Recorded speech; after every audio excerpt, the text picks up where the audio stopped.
విగ్రహాం త్రినయనాం మాణిక్యమౌళిస్ఫురత్తారానాయకశేఖరాం స్మితముఖీం ఆపీనవక్షోరుహాం పాణిభ్యాం అళిపూర్ణరత్నచషకం రక్తోత్పలం బిభ్రతీం సౌమ్యాం రత్నఘటస్థరక్తచరణాం ధ్యాయేత్పరేదంబికాం.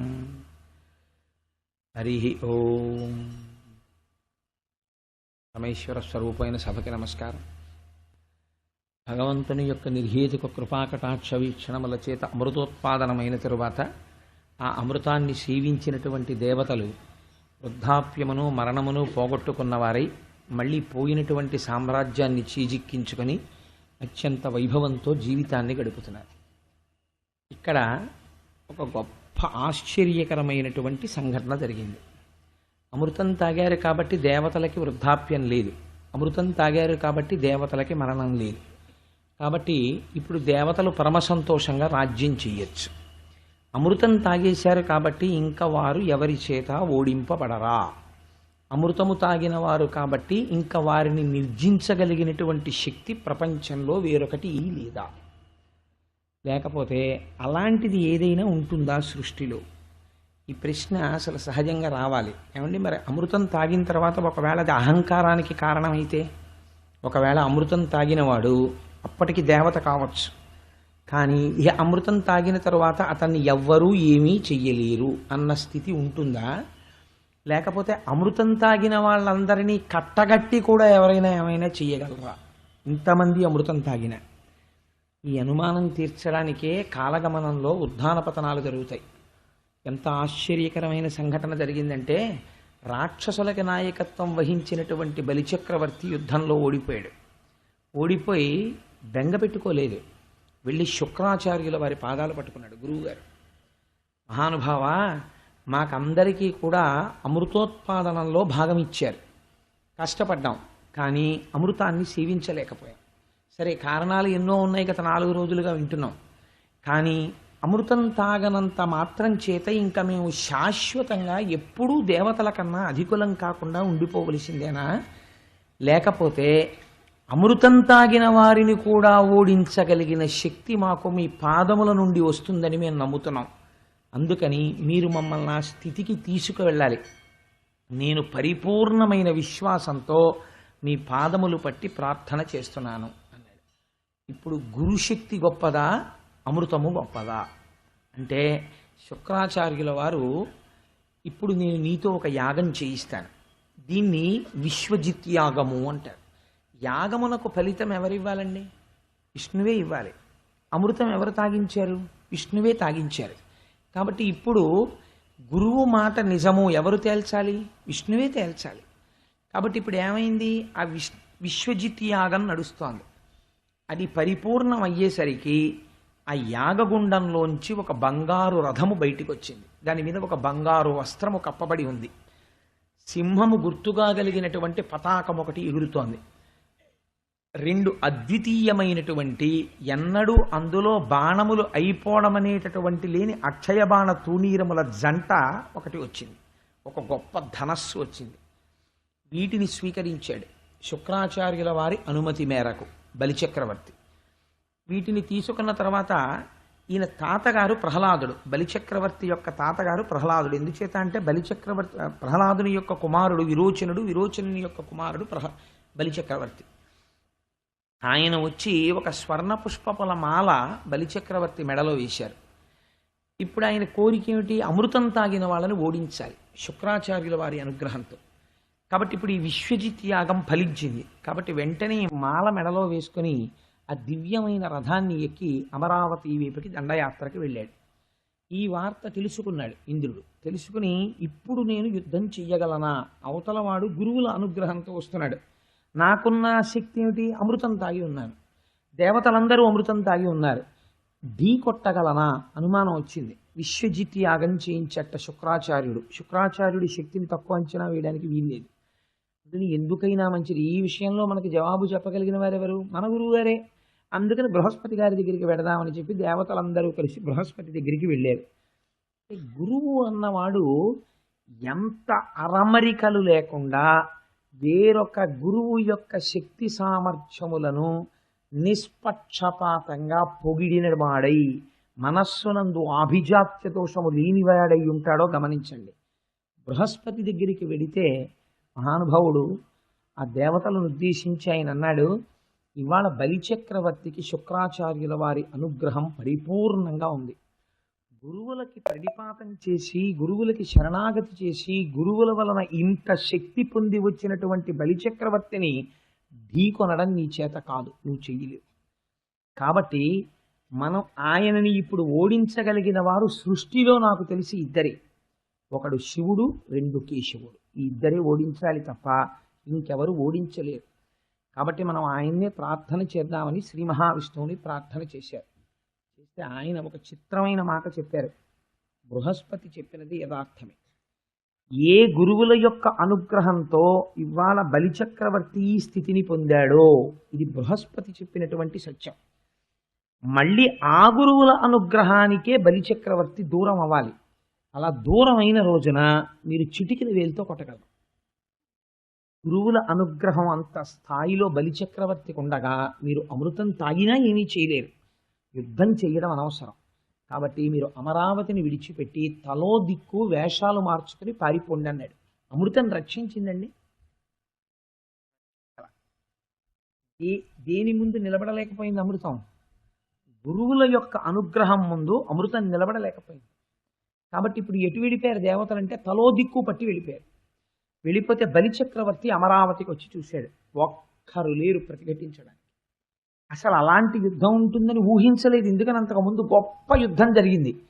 తీరా అమరావతికి వస్తే అసలు తనని ఎదిరించి పోరాడేటటువంటి ఒక్క యోధుడు అక్కడ లేడు. గొప్ప దివ్యమైనటువంటి అమరావతి పట్టణాన్ని చూశాడు. సునాయాసంగా తనదైపోయింది. ఇంద్రసింహాసనం మీదకి ఎక్కి కూర్చున్నాడు. ఇంక నుంచి యజ్ఞయాగాది క్రతువులు ఏవి చేసినా హవిస్సులు నాకు ఇవ్వండి అన్నాడు. ఇక్కడ నుంచి ప్రారంభమవుతుంది అహంకారం మళ్ళీ. కాబట్టి హవిస్సులు నాకే, ఇంద్రాదులకు లేవు. ఎందుకనంటే వారందరూ మారువేషాలలో అరణ్యములు పట్టి పారిపోయారు అన్నాడు. సరే, బలిచక్రవర్తి యొక్క వైభవము కొనసాగుతోంది. ఆయన దానధర్మాలకి పెట్టింది పేరు. అటువంటి బలిచక్రవర్తి రాజ్యం చేస్తున్నాడు, ముల్లోకములను పరిపాలన చేస్తున్నాడు. కానీ రావణాసురుడు చేసిన ఆగడముల వంటి ఆగడములు చేసిన వాడు కాడు బలిచక్రవర్తి, మహాభక్తుడు. ఇటువంటి సమయంలో ఒక చిత్రమైన సంఘటన జరిగింది. కశ్యప ప్రజాపతికి ఇద్దరు భార్యలు. నేను ఇతపూర్వం మీకు విజ్ఞాపన చేశాను. ఒకరు అదితి, ఒకరు దితి. దితి అంటే ద్వైతాన్ని చూస్తుంది, అంటే ఎప్పుడు రెండు చూస్తుంది కాబట్టి దైత్యులు పుట్టారు. అదితి అంటే ఒక్కటే పదార్థాన్ని చూస్తుంది కాబట్టి దేవతలు పుట్టారు. అదితి కుమారులు ఇంద్రాదులు. ఈ ఇంద్రాదులు ఇవాళ రాజ్యాన్ని విడిచిపెట్టి, అమరావతిని విడిచిపెట్టి ఎక్కడో అరణ్యాలలోకి వెళ్ళిపోయారు. ఆవిడ ఈ బాధ భరించలేకపోయింది. భరించలేక ఒకనాడు తన భర్త అయినటువంటి కశ్యప ప్రజాపతికి చెప్పింది. స్త్రీకి యథార్థంగా చాలా గొప్ప ధర్మం ఏమిటో తెలుసా అండి? కష్టం వచ్చినా సుఖం వచ్చినా ముందు తన భర్తకి చెప్పి భర్తతో మాట్లాడాలి. ఈ ధర్మం పాటించాలి. కాబట్టి అదితికి చాలా గొప్ప శాస్త్రం తెలుసు. ఆవిడ భగవదారాధనం చేయలేదు. ఆవిడ కశ్యప ప్రజాపతిని అడిగింది. చాలా దిగులు ముఖంతో ఉంటే కశ్యప ప్రజాపతి అడిగిన మాటలు చూస్తే ఆశ్చర్యకరంగా ఉంటాయి. మనకు భాగవతంలో ఆయన భార్యను అడిగారు, నువ్వు గృహస్థాశ్రమంలో ఉన్నావు కదా, ఇంటికి ఇల్లాలివి కదా, ఇవాళ నువ్వు ఎందుకు చిన్నబుచ్చుకుని ఉన్నావు? లక్ష్మీ స్వరూప అయిన ఇల్లాలు ఎప్పుడూ సంతోషంతో ఉండాలి కదా, అందున భర్తని చూసినప్పుడు ప్రసన్న ముఖంతో మాట్లాడాలి. ఇవాళ నువ్వు ఎందుకు ఉద్విగ్నతతో ఉన్నావు? ఇంటికి వచ్చిన అతిథులకి ఏమీ లేదని ఏమైనా చెప్పి పంపించడం అన్న సంఘటన ఏమైనా జరిగిందా? ఇంటికి అతిథి వచ్చినప్పుడు గృహస్థాశ్రమంలో ఉన్నవాడు ఒకవేళ ఆర్తితో వస్తే వాళ్ళకి పెట్టడం విషయంలో ఎంత జాగ్రత్తగా ఉండాలో చూడండి అని అడిగి, ఎందుకు చిన్నబుచ్చుకున్నావో చెప్పవలసింది. ఆవిడంది, మహానుభావానికి తెలియని విషయం ఏముంటుంది? దితి నాకు సవతి, నేను కూడా నీ భార్యని. నా పిల్లలైనటువంటి దేవేంద్రాదులను దితి యొక్క కుమారులైనటువంటి బలిచక్రవర్తి మొదలైన వాళ్ళు సింహాసన భ్రష్టులను చేసి అరణ్యములకు పారత్రులేరు. ఇవాళ యజ్ఞయాగాది క్రతువులు జరిగితే హవిస్సులో భాగం కూడా ఇంద్రుడికి లేదు. అంతటి ఇంద్రుడు రాజ్యభ్రష్టుడై వెళ్ళిపోతే వేరు. అమృతం తాగిన ఇంద్రుడు శుక్రాచార్యుల వారి వైభవం చేత శుక్రాచార్యుల వారి అనుగ్రహం చేత ఇవాళ ఇంద్రుడు ఏ స్థితిలో ఉన్నాడు అంటే, ఎండకన్నెరుగని ఇంద్రుని ఇల్లాలు పలుపంచలను జాలి పడిన నేడు. అసలు ఎన్నడూ కష్టం అంటే ఏమిటో తెలియనటువంటి శచీదేవి, ఐశ్వర్యానికి మారుపేరైన శచీదేవి, కల్పవృక్షానికి పూసిన పువ్వులు తలలో పెట్టుకునే శచీదేవి ఎవరో ఒకళ్ళ ఇళ్లల్లో దాసీత్వం చేసుకుంటోంది.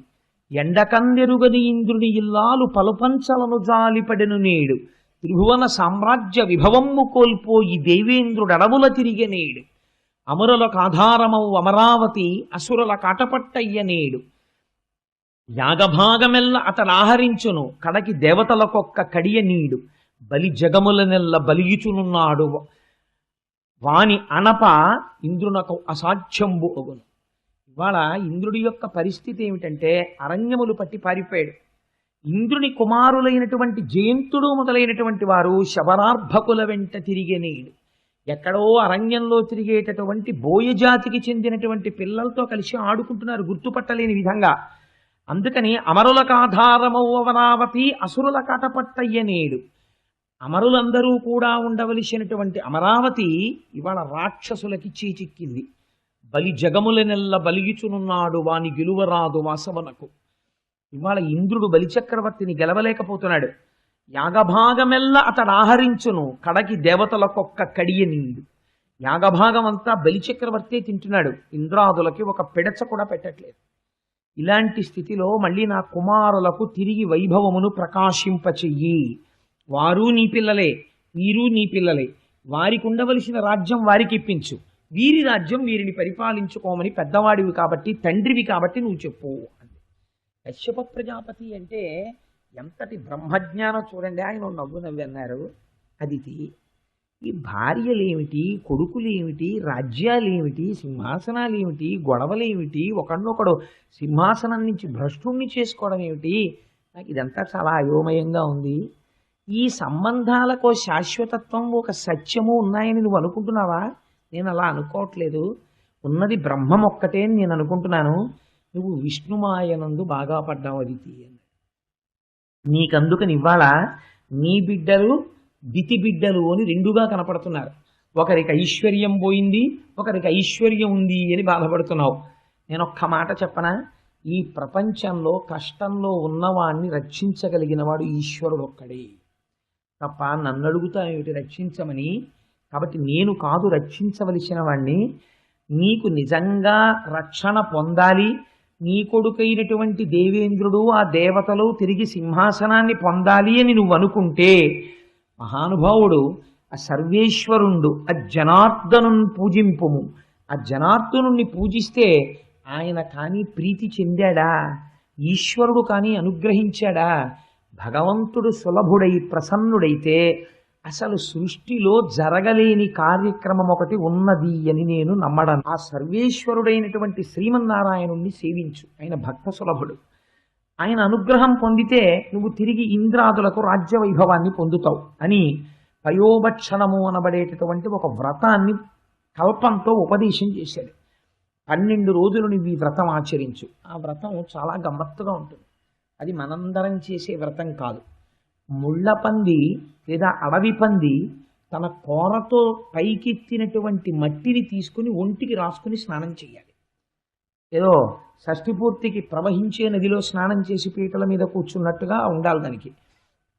అలా స్నానం చేసి చాలా జాగ్రత్తలు తీసుకుని 12 రోజులు నువ్వు ఆ కల్పాన్ని ఉపాసన చెయ్యగలిగితే, భగవంతుణ్ణి సేవించగలిగితే 12 రోజులలో నీకు శ్రీమన్నారాయణుని యొక్క అనుగ్రహం కలుగుతుంది. కాబట్టి ఆ భగవంతుడైనటువంటి శ్రీమన్నారాయణుని యొక్క అనుగ్రహాన్ని కోరి నువ్వు ఈ వ్రతాన్ని చెయ్యవలసింది అని ఉపదేశం చేశాడు. ఉపదేశం చెయ్యడం ఒకెత్తు, పొందిన తరువాత దాని యందు నిష్ఠతో నిలబడగలగడం ఒకెత్తు.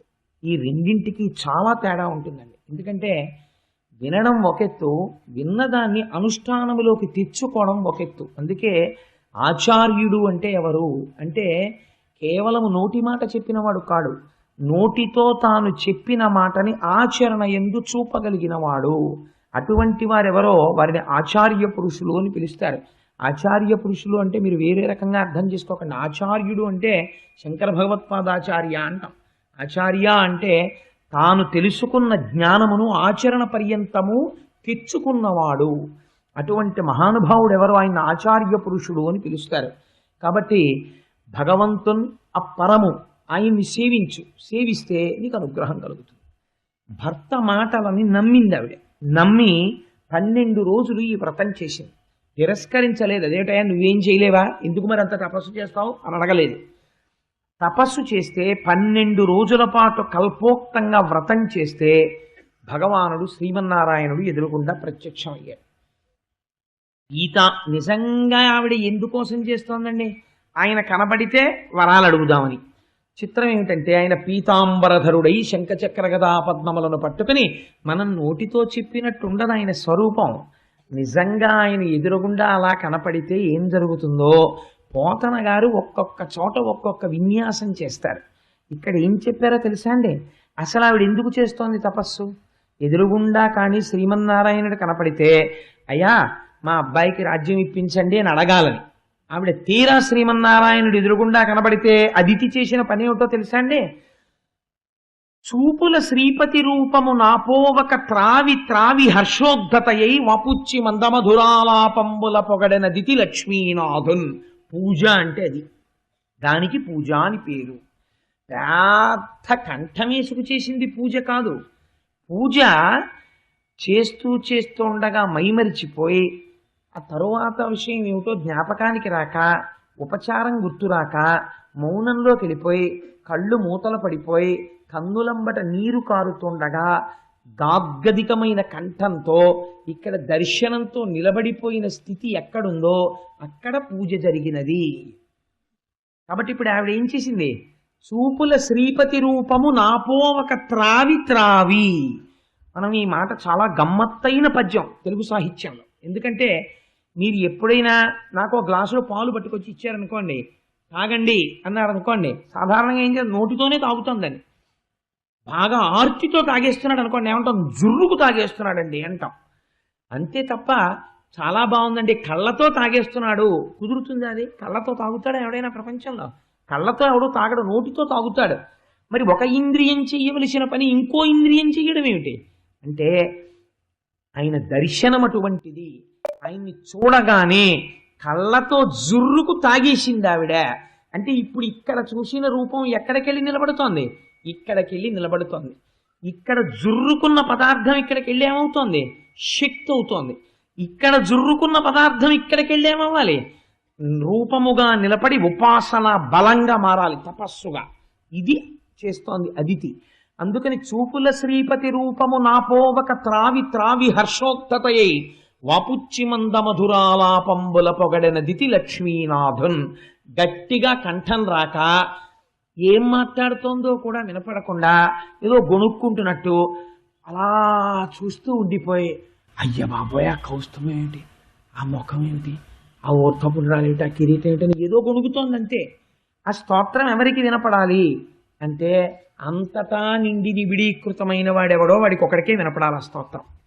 ఆఖరణ అడిగాడు ఆయన, నువ్వు ఎందుకు చేశావు ఈ పూజ అని అడిగితే ఆవిడంది, స్వామి నా కొడుకైనటువంటి దేవేంద్రుడు రాజ్యభ్రష్టుడయ్యాడు, బలిచక్రవర్తి రాజ్యాన్ని అపహరించాడు, నా కొడుక్కి రాజ్యం ఇయ్యి అంది. అంటే ఇప్పుడు ఏం చెయ్యాలండి భగవంతుడు? అసలు ఊరికి తీర్చేటప్పుడు ఏం చేయాలి?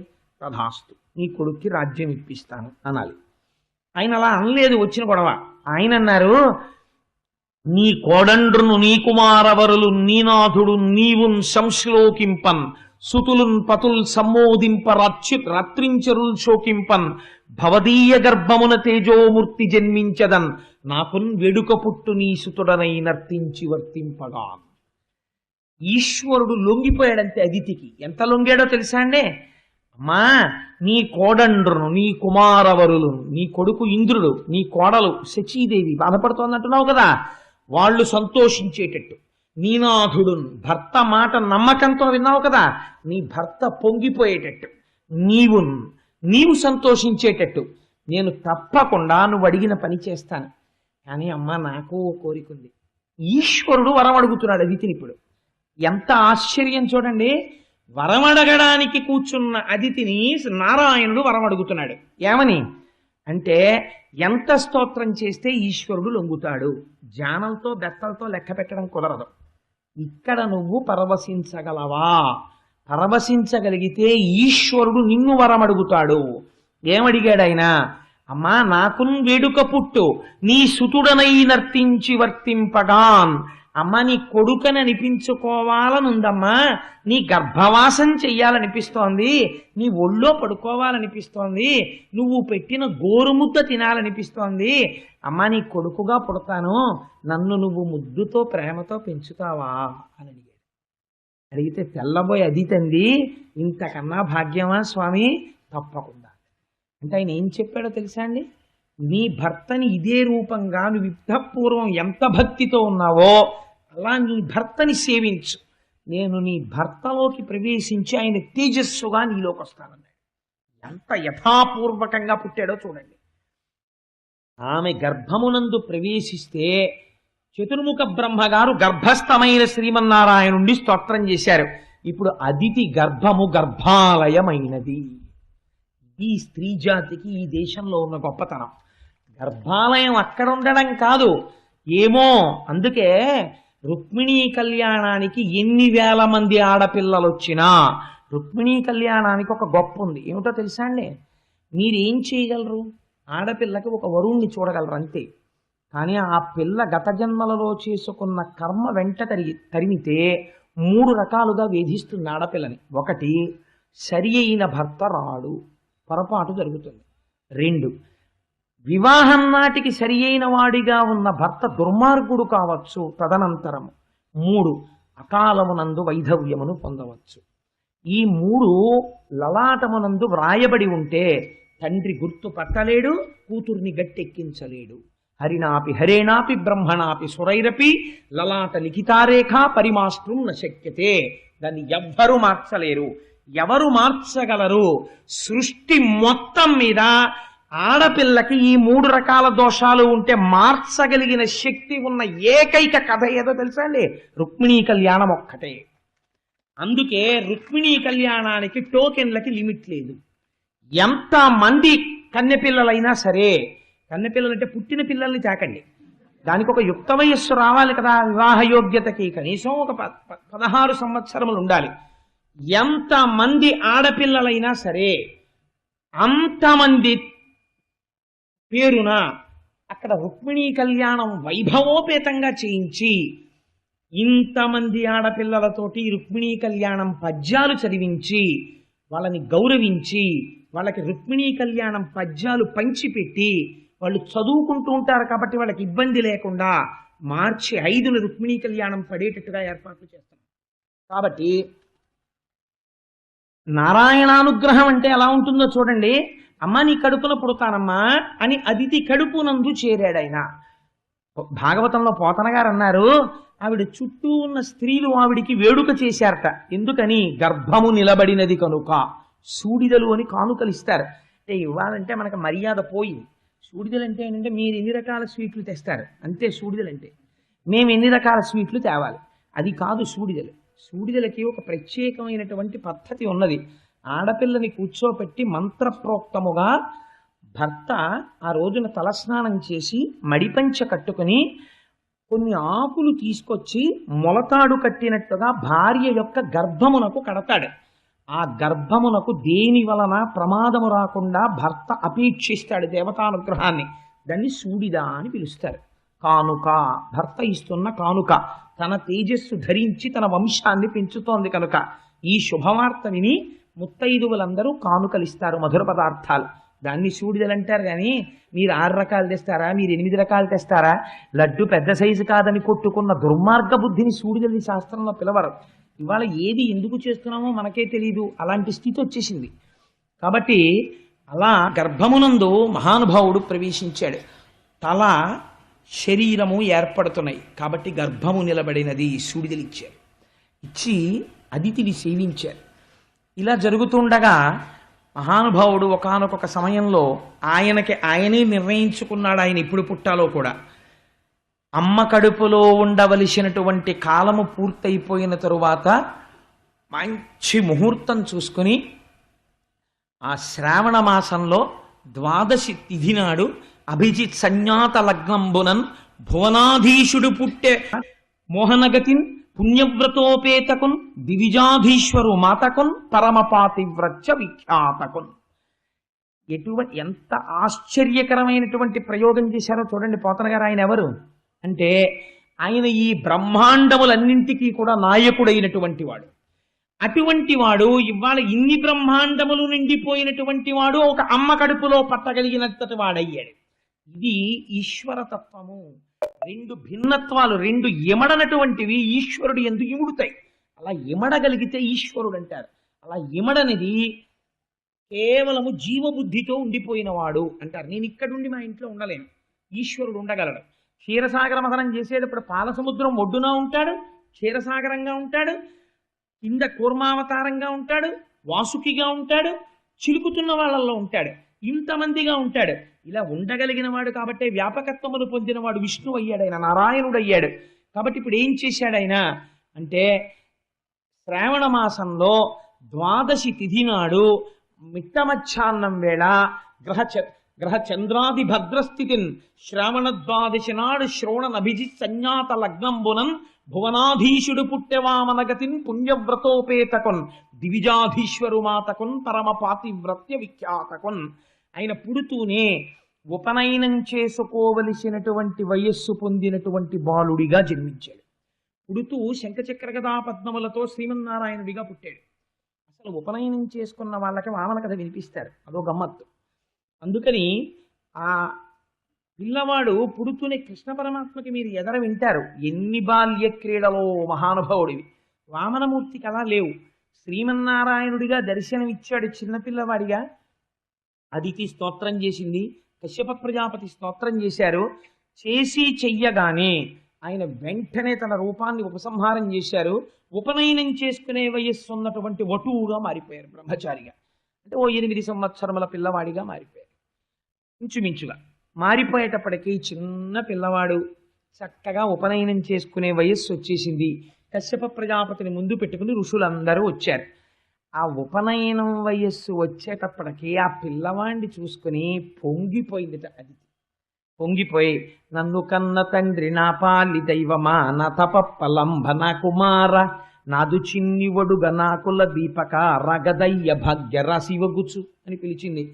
ఓ ఒడుగు చేసుకునే వయస్సు ఉన్నటువంటి వటువా, రారా, ఎంత అదృష్టం రా నాన్న, నువ్వు బ్రహ్మచారి అవుతున్నావు, నిన్ను నేను ఇలా చూస్తున్నాను రా అని పొంగిపోయి అదితి ఆహ్వానం పలికిందిట.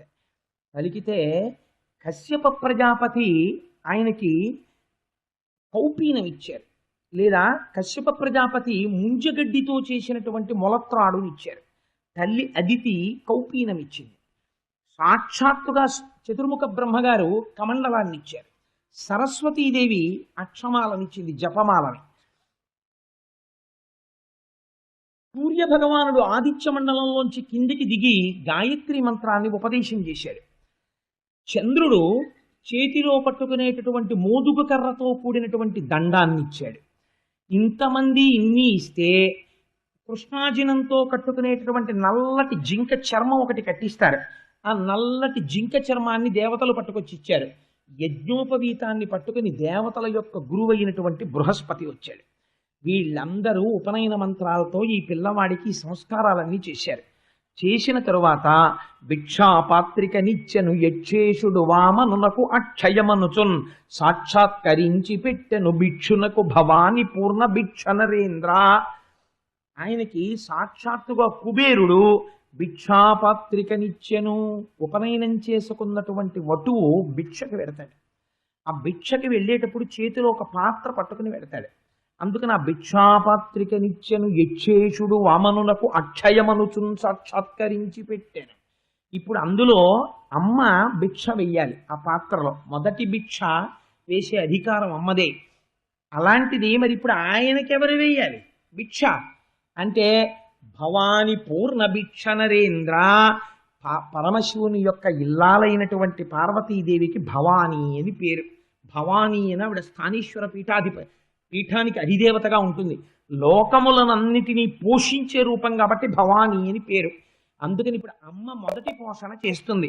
అందుకని ఆవిడ తల్లిగా దిగి వచ్చి మొట్టమొదటి భిక్ష ఆ వటువుకి ఇచ్చింది. ఇక్కడ మనకు ఒక గమ్మత్తు ఉంటుంది. ఆనాటి నుంచి ఈనాటి వరకు ఉపనయనానికి ఇదే సంప్రదాయం. ఆనాడు ఏవి ఇచ్చారో ఇప్పటికీ ఉపనయనంలో అవే ఇస్తారు. క్రతువులో మార్పు ఉండదు. ఇవి ఎందుకు ఇస్తారు అంటే పసుపులో ముంచి ఆరవేసినటువంటి బట్ట కట్టిస్తారు పిల్లవాడితోటి 16 రోజుల పండగ వరకు. ఎందుకో తెలుసా అండి అలాగా పసుపులో ముంచిన బట్ట కడతారు? చాలామంది తెలియక ఇవన్నీ అర్థం లేని ఆచారాలండి అంటుంటారు. బృహస్పతి అని దేవగురు ఉన్నారు. ఆయన వల్ల విద్య ప్రకాశిస్తుంది మనకి. ఆ విద్యా ప్రకాశమునిచ్చేటటువంటి గురుగ్రహానికి అత్యంత ప్రీతిపాత్రమైన రంగు పసుపు. జ్ఞానాన్ని ఇవ్వగలిగినటువంటి శ్రీమన్నారాయణుడు పీతాంబరధారి అయి ఉంటాడు. పసుపులో ముంచిన బట్ట కట్టుకు కూర్చుంటే ఒకటి మంగళప్రదం, 2 గాయత్రీ మంత్రోపాసన ఎందు సిద్ధి కలుగుతుంది, తొందరగా జ్ఞానం కలుగుతుంది. ఇతపూర్వం లేని విధంగా 3 పూట్ల స్నానం చేసి సంధ్యావందనం చేస్తాడు. చేసేటప్పుడు ఒంటికి పట్టినటువంటి చెమట చేత చర్మరోగాలు రాకుండా పసుపు కాపాడుతుంది. వైద్యంలో పసుపు క్రిమి సంహారకం. అందుకని పసుపులో ముంచిన బట్ట కడతారు. కట్టి ఆ పిల్లవాడికి చేతిలో మోదుగ కర్రతో చేసినటువంటి దండం చేతిలో పెడతారు. ఇవాళ మనం ఎందుకు పట్టుకుంటున్నాం మనకే తెలియదు. కర్ర పట్టుకుంటే వెంటనే మనిషిలో ఒక వ్యగ్ర బుద్ధి ఏర్పడుతుంది. కర్ర చేతిలో పట్టు కాసేపు కూర్చున్నాడు అనుకోండి, దేన్నో దాన్ని ఇలా ఇలా కాసేపు కొట్టాలనిపిస్తుంది. అలా కొట్టడం మొదలెట్టాక ఏదో జంతువుని కొట్టాలనిపిస్తుంది, మనుషుల్ని కొట్టాలనిపిస్తుంది. ఓసారి అయితే రామాయణంలో చెప్పాను ఈ కథ, మీకు గుర్తుందో లేదో, ఒక మహాతపస్వి హంతకుడైపోయాడు. ఒక కర్ర ఇచ్చి వెళ్ళిపోతాడు, ఒక కత్తి ఇంద్రుడు. కాబట్టి ఆ కర్ర మనిషిని పాడు చేసేస్తుంది. మరి అటువంటిది కర్ర ఎందుకు ఇస్తారండి, దండం ఎందుకు ఇస్తారు బ్రహ్మచారికి? వాడు వృద్ధిలోకి రావలసిన వాడు కదా. అంటే ఏ కర్ర పడితే ఆ కర్ర చేతిలో పెట్టకూడదు, మోదుగ కర్ర చేతిలో పెడతారు. మోదుగకి అధిష్టానం చంద్రుడు. చంద్రమా మనసోజాత. ఆ కర్ర చేతిలో పట్టుకుంటే మనస్సు సత్వగుణ ప్రధానమై ఈశ్వరాభిముఖాన్ని పొందుతుంది. అందుకని మోదుగ కర్ర పట్టిస్తారు చేత్తోటి. అరణ్యానికి వెళ్ళినప్పుడు గురువుల దగ్గర చదువు నేర్చుకునేటప్పుడు క్రూర మృగాలో, ఆవులో, మేకలో, పావులో వస్తాయి. వాటిని కొట్టడానికి ఉపయోగపడుతుంది. హింసాకార్యమునందు బుద్ధి మొలకెత్తకుండా ఉంటుంది. అందుకని చేతిలో ఆ మోదుగ కర్ర పెడతారు. పెట్టి కౌపీనం పెడతారు. కౌపీనం పెట్టడం వెనకాతల రహస్యం ఏమిటో తెలుసా అండి? బ్రహ్మచారి నుంచి సన్యాసి వరకు కౌపీన ధారణం చేస్తారు. మనిషి శరీరంలో ఉన్నటువంటి తేజశక్తి అధోముఖంగా వెళ్ళిపోకుండా దాన్ని ఓజోశక్తిగా గొప్ప బ్రహ్మవర్చస్సుగా మారుస్తుంది. అందుకని కౌపీన ధారణం చేయిస్తారు. చేయించి తర్వాత కృష్ణాజినం కడతారు. నల్లటి కృష్ణజింక మృగాన్ని ఒంటికి చిన్న ముక్కైనా సరే కడతారు. ఆ చర్మమునందు అపారమైన సత్వగుణం ఉంటుంది. బ్రహ్మచారి మనస్సు అటు ఇటు చెదరకుండా భగవంతుని యందు మగ్నమవుతుంది. అమ్మ మొట్టమొదటి భిక్ష పెడుతుంది. ఎందుకంటే ఇక నుంచి ఇంట్లో అన్నం ఉండదు, గురుకులానికి వెళ్ళిపోతాడు. వెళ్ళిపోతే గురువుగారు భిక్షావందనం చేసి అన్నిళ్ళకి వెళ్ళి భిక్ష పట్టరారా అంటారు. ఆ భిక్ష మొట్టమొదటి భిక్ష అమ్మ చేతి భిక్ష పుచ్చుకుంటే ఆ పరిపూర్ణమైనటువంటి ప్రేమని పొందుతాడు. ఈ ప్రేమ మళ్ళీ స్నాతకానికి వచ్చేంత వరకు కాపాడుతుంది. అమ్మ చేతి ముద్ద అంత గొప్పది. కాబట్టి విద్యాభ్యాసానికి వెళ్ళిపోయేటటువంటి వాడు తినవలసిన ముద్ద ఎవరి చేత? అమ్మ చేతి ముద్దే తినాలి భిక్షాపాత్రలో. అందుకే బియ్యంతో కలిపి వేస్తారు. అసలు ఉపనయనానికి భిక్షకెళ్ళే వాళ్ళు ఒక పెద్ద దోషం జరుగుతుంది. ఏంటో తెలుసా అండి? మనం చేసేవన్నీ తప్పు పనులే. మనం చాలా గొప్ప పనులు చేసామని మనం అనుకుంటాం. అక్కడికి వెళ్ళి భిక్ష వేస్తాం వటువుకి. వటువుకి భిక్ష వేసేటప్పుడు ఏదో వెండి గిన్నె, ఓ ఉద్ధరణం ఏదో పట్టుకెడతారనుకోండి, అది వేరు విషయం, డబ్బులోను. ఆయనకి వెయ్యవలసింది ప్రధానంగా ఆయన శరీర పోషణకి ఏదో ఒక పదార్థం బియ్యం వేస్తారు. బియ్యం ఇంటి నుంచి పట్టుకెళ్ళిన వాళ్ళు ఉంటారా? భిక్ష మీరు వేసిన వెండిగింది కాదు. బ్రహ్మచారి వెండిగింది లట్టుకుని గురుగారి దగ్గరికి పెడతాడేమిటి? అవి కాదు కావలసింది. మీ ఆశీర్వచనంతో మీరు ఆయనకి భిక్షాపాత్రలో వెయ్యాలి. ఆ బియ్యం వేసేటప్పుడు దక్షిణ కలుపుతారు, కానుక కలుపుతారు. అది అతనికి పనికొచ్చే కానుక వెయ్యాలి తప్ప బ్రహ్మచారికి ఏవి పడితేవి కానుకలుగా వేయకూడదు. కాబట్టి ఏమైంది? బియ్యం వాళ్ళింట్లో బియ్యం పట్టుకెళ్ళి వాళ్ళింట్లో భిక్ష చేస్తారు వటువుకి. నీదేమి ఇచ్చావు వటువుకి? వాళ్ళింట్లో బియ్యం ఇవ్వడం నువ్వు పట్టుకెళ్ళాలి. నువ్వు పట్టుకెళ్ళి ఉపనయనానికి వెళ్ళినప్పుడు నువ్వు వెయ్యాలి బియ్యం. అంతేకాని అంటే వీడో పెద్ద యాచకుడు, వీడు భిక్ష వెయ్యడానికి వెళ్ళి వాళ్ళ ఇంట్లో భిక్ష పుచ్చుకుంటాడు. కాసిన బియ్యం ఇవ్వండి అని అడిగి పుచ్చుకొని భిక్ష వేస్తుంటారు. అంటే అసలు శాస్త్రం ఏం చెప్పింది అన్న మర్యాద పోతుంది, పక్కకి పోయి ఇదంతా ఒక కృతకమైన ఏర్పాటు కింద జరిగిపోతుంటుంది యాంత్రికంగా. ఎంత మర్యాదగా మాట్లాడుతున్నారో చూడండి. నారాయణుడంతటి వాడు ఉపనయనం చేసుకుంటే బ్రహ్మచారిగా నిలబడితే ఎంత జాగ్రత్తగా ప్రవర్తించాడో చూడండి. భిక్షాపాత్రిక నిత్యను యక్షేషుడు వామనునకు అక్షయమనుచున్ సాక్షాత్కరించి పెట్టెను భిక్షునకు భవాని పూర్ణ భిక్ష నరేంద్ర. ఆ భవాని అమ్మ వచ్చి పూర్ణ భిక్ష పెట్టింది. ఇవి తీసుకుని మహానుభావుడు బయలుదేరాడు. ఎక్కడికి బయలుదేరాడు అంటే ఉపనయనంలో అనేక మంది బ్రాహ్మణులు వచ్చారు ఆశీర్వచనం చేయడానికి. ఈ వచ్చినటువంటి బ్రాహ్మణులందరినీ ఒక మాట అడిగాడు. ఏమయ్యా, మీ అందరికీ భూరిదానములు చేస్తూ ఇంత గొప్ప దాత ఎక్కడున్నాడు అన్నట్టుగా దానములు చేసి యజ్ఞయాగాది క్రతువులు చేసేవాడు ఎవరైనా ఉన్నాడా అని అడిగాడు. అంటే ముందు ఈ కీర్తిని పొందినవాడా అపకీర్తిని పొందినవాడా, తాను రక్షించాలా, తానేం చెయ్యాలి అంటే ఆ వచ్చిన బ్రాహ్మణులు అన్నారు, దానమునకు పెట్టినది పేరు బలిచక్రవర్తి. నర్మదా నది దాటిన తర్వాత ఇప్పుడు యాగం చేస్తున్నాడు. నువ్వు బ్రహ్మచారివి, నువ్వు అక్కడికి వస్తే బాగుంటుందన్నారు. ఆయన అవతార ప్రయోజనం కూడా అదే, బలిచక్రవర్తి దగ్గరికే వెళ్ళాలి ఇప్పుడు. ఎందుకని బలిచక్రవర్తిని నిగ్రహిద్దామంటే కుదరదు, యుద్ధం చేద్దామంటే. అదే మాట చెప్తాడు తర్వాత. అందుకని బయలుదేరి ఆ నర్మదా నది తీరాన్ని దాటి ఆ యాగం చేస్తున్నటువంటి ప్రదేశంలోకి వెళ్ళాడు. వెడితే దేవతలు నక్కి నక్కి నిలబడ్డారట. అక్కడ ఉన్నటువంటి మహర్షుల యొక్క ప్రాబల్యాన్ని చూసి అంతమంది మునులు వచ్చారు. అన్ని రథాలు నిలబడి ఉన్నాయి. ఎందరో ఎంతంత వేదం చదువుకున్న వాళ్ళు, మహానుభావుడు కృష్ణావధానులు గారు లాంటి వాళ్ళు అనేక మంది కూర్చుని వేదంలో పన్నాలు చెప్తున్నారు. చెప్తుంటే ఆ యాగశాలలోకి, ఆ యాగ ప్రదేశంలోకి వెళ్ళాడు. వెళ్ళి చిత్రం ఏమిటో తెలుసా అండి, అందరూ ఆయన వంక చూసి తెల్లబోతున్నారు. ఏమిట్రా ఈ వటువు, భలే అందంగా ఉన్నాడు, భలే తేజస్సుగా ఉన్నాడు. శుంభుండో హరియో పయోజభవుడో చండాంశుడో వహ్నియో దంభాకారతవచ్చకాకధరణింధాత్రీసురుండెవ్వడి శుంభజ్యోతనుడి పయోజభవుడంచున్ విస్మయభ్రాంతులై సంభాషించిదిగాక. వాళ్ళందరూ తెల్లబోయి, వచ్చినవాడు సాక్షాత్తుగా పరమశివుడా, అగ్నిదేవుడా, కుబేరుడా, శ్రీమన్నారాయణుడా, ఏమిట్రా ఇంత తేజస్సుగా ఉన్నాడు, ఇంత వటువు. ఓ చిన్న గొడుగోటేసుకున్నాడు. ఉపనయనంలో ఆకాశం ఇచ్చింది ఆ గొడుగుని. ఆ గొడుగు వేసుకున్నాడు. ఓ 3 పోగులు యజ్ఞోపవీతం వేసుకున్నాడు. ఓ చిన్న ఉత్తరీయం చక్కటి పంచి ఒకటి కట్టుకున్నాడు. వేసుకుని ఆ యజ్ఞోపవీతం వేసుకుని చేతిలో దండం పట్టుకుని ఓ కృష్ణజింక మృగం కట్టుకుని వాళ్ళందరి మధ్యలోంచి వెళ్ళిపోతున్నాడు. మహాపండితులైనటువంటి వాళ్ళు వేదం చదువుతున్నారు. చదువుతుంటే వాళ్ళ దగ్గరికి వెళ్ళి ఈ మంత్రానికి అర్థం ఏమిటో అన్నాడు. అంటే ఆయన దీనికి అర్థం అని వటువుకి చెప్పడానికి సంతోషిస్తారు, ఎందుకంటే బ్రహ్మచారిగా ఉన్నాడు. ఓ మాట చెప్పారు వాళ్ళు. ఈయనెవరు? వేదముల చేత ప్రతిపాదింపబడినవాడు, ఇవాళ వటువుగా వస్తున్నాడు. ఆయన అన్నారు, కాదు, నువ్వు చెప్పింది కాదు అర్థం, ఇది అర్థం. అంటే వాళ్ళు ఆరిపిడుగా, వీడు ఇంకా గురుకుల వాసానికి వెళ్ళాడో లేదో, వీడు అప్పుడే మనకి వేదమంత్రాలు చర్చ చేస్తున్నాడు అని వాళ్ళు తేలిక కదా, శ్రీమన్నారాయణుడని తెలియదు. వాళ్ళు అలా కుదరదయా, ఇది అర్థం అంటే. అలా ఎలా కుదురుతుంది నేను చెప్తాను చూడండి అని మళ్ళీ చెప్తున్నాడు. కొందరితో చర్చించును కొందరితో జటలు చెప్పుగోష్ఠించేయున్ కొందరితో తర్కించును కొందరితో ముచ్చటాడు కొందరు నవ్వున్. ఆ యజ్ఞశాలలో తిరుగుతూ ఒకళ్ళ దగ్గరికి ఎడుతున్నాడు, చర్చ చేస్తున్నాడు. ఒకళ్ళ దగ్గరికి ఎడుతున్నాడు, ఏమండి మీరందరూ వేద పండితులు బాగా చదువుతున్నారా, సామవేదం ఎక్కడ నేర్చుకున్నారు, మీ గురువులు ఎవరు అంటే, మా గురువుల మహానుభావుడు పల్లెపాలెం వాసి మా గురువు గారు కృష్ణావధానులు గారు అన్నారు. అబ్బో మహానుభావుడు గొప్ప వేద పండితుడయా, ఆయనకి నమస్కారం. ఇంకొకళ్ళ దగ్గరికి వెళ్ళారు, వాళ్ళు జట చెప్తున్నారు. మనం చెప్పారు కదా సుబ్రహ్మణ్య శర్మ గారు, ఆ జట చెప్తుంటే వాళ్ళ దగ్గరికి వెళ్ళి చాలా బాగుంటుంది ఆ జట, నేను చెప్తానని కూర్చుని వాళ్ళతో పాటు జట చదువుతున్నాడు.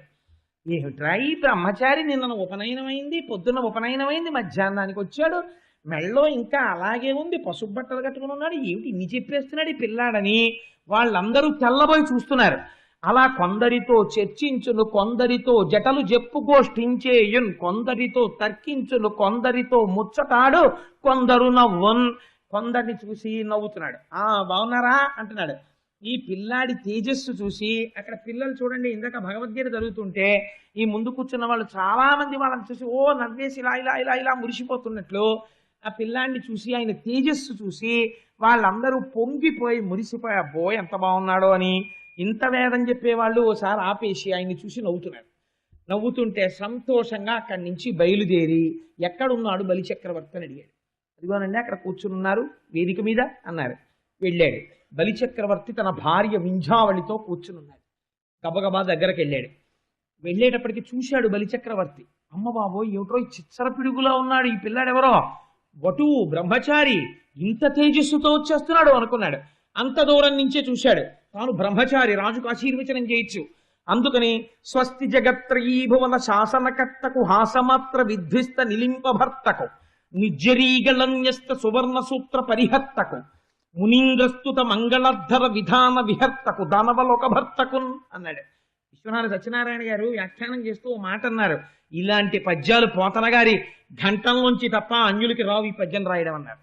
స్వస్తి జగత్రయీభువన శాసనకర్తకు హాసమాత్ర విధ్వస్త నిలింపభర్తకు సుధారాపదవ్యవహర్తకున్ మునీంద్రస్తుత మంగళధర విధాన విహర్తకు. ఎటువంటి మాటలో చూడండి. స్వస్తి అంటే శుభం. ఓహో నువ్వేనేమిటో బలిచక్రవర్తి అంటే, నువ్వేనేమిటి ఇంద్రుడి పదవిని ఊడగొట్టిన వాడివి, దేవతల్ని అరణ్యాలకి తోసేసిన వాడివి, నువ్వేనేమిటి ఇవాళ ఇంద్ర పదవిలో కూర్చున్నవాడివి, నువ్వేనేమిటి మహాత్ములు చెప్పినటువంటి యజ్ఞయాగాది క్రతువులను చేసేవాడివి, నువ్వేనేమిటి దేవతా స్త్రీల యొక్క మెడలలో ఉన్న మంగళసూత్రములను తెంపగలిగిన మొనగాడివి, నువ్వేనేమిటి బ్రాహ్మణుల యందు అపారమైన భక్తి కలిగిన వాడివి, నువ్వేనేమిటి భూరిదానములు చేసేవాడివి. స్వస్తి స్వస్తి స్వస్తి స్వస్తి జగత్రయీభువన శాసనకర్తకు హాసమాత్ర విధ్విస్త నిలింపభర్తకు. యుద్ధం చేసి గెలవలేదు అమరావతిని, హాసమాత్ర కేవల సంకల్పంతో చటుక్కన సంపాదించేశాడంతే అమరావతిని. అలా సంపాదించిన వాడా స్వస్తి స్వస్తి స్వస్తి. స్వస్తి అంటే శుభం శుభం శుభం అని.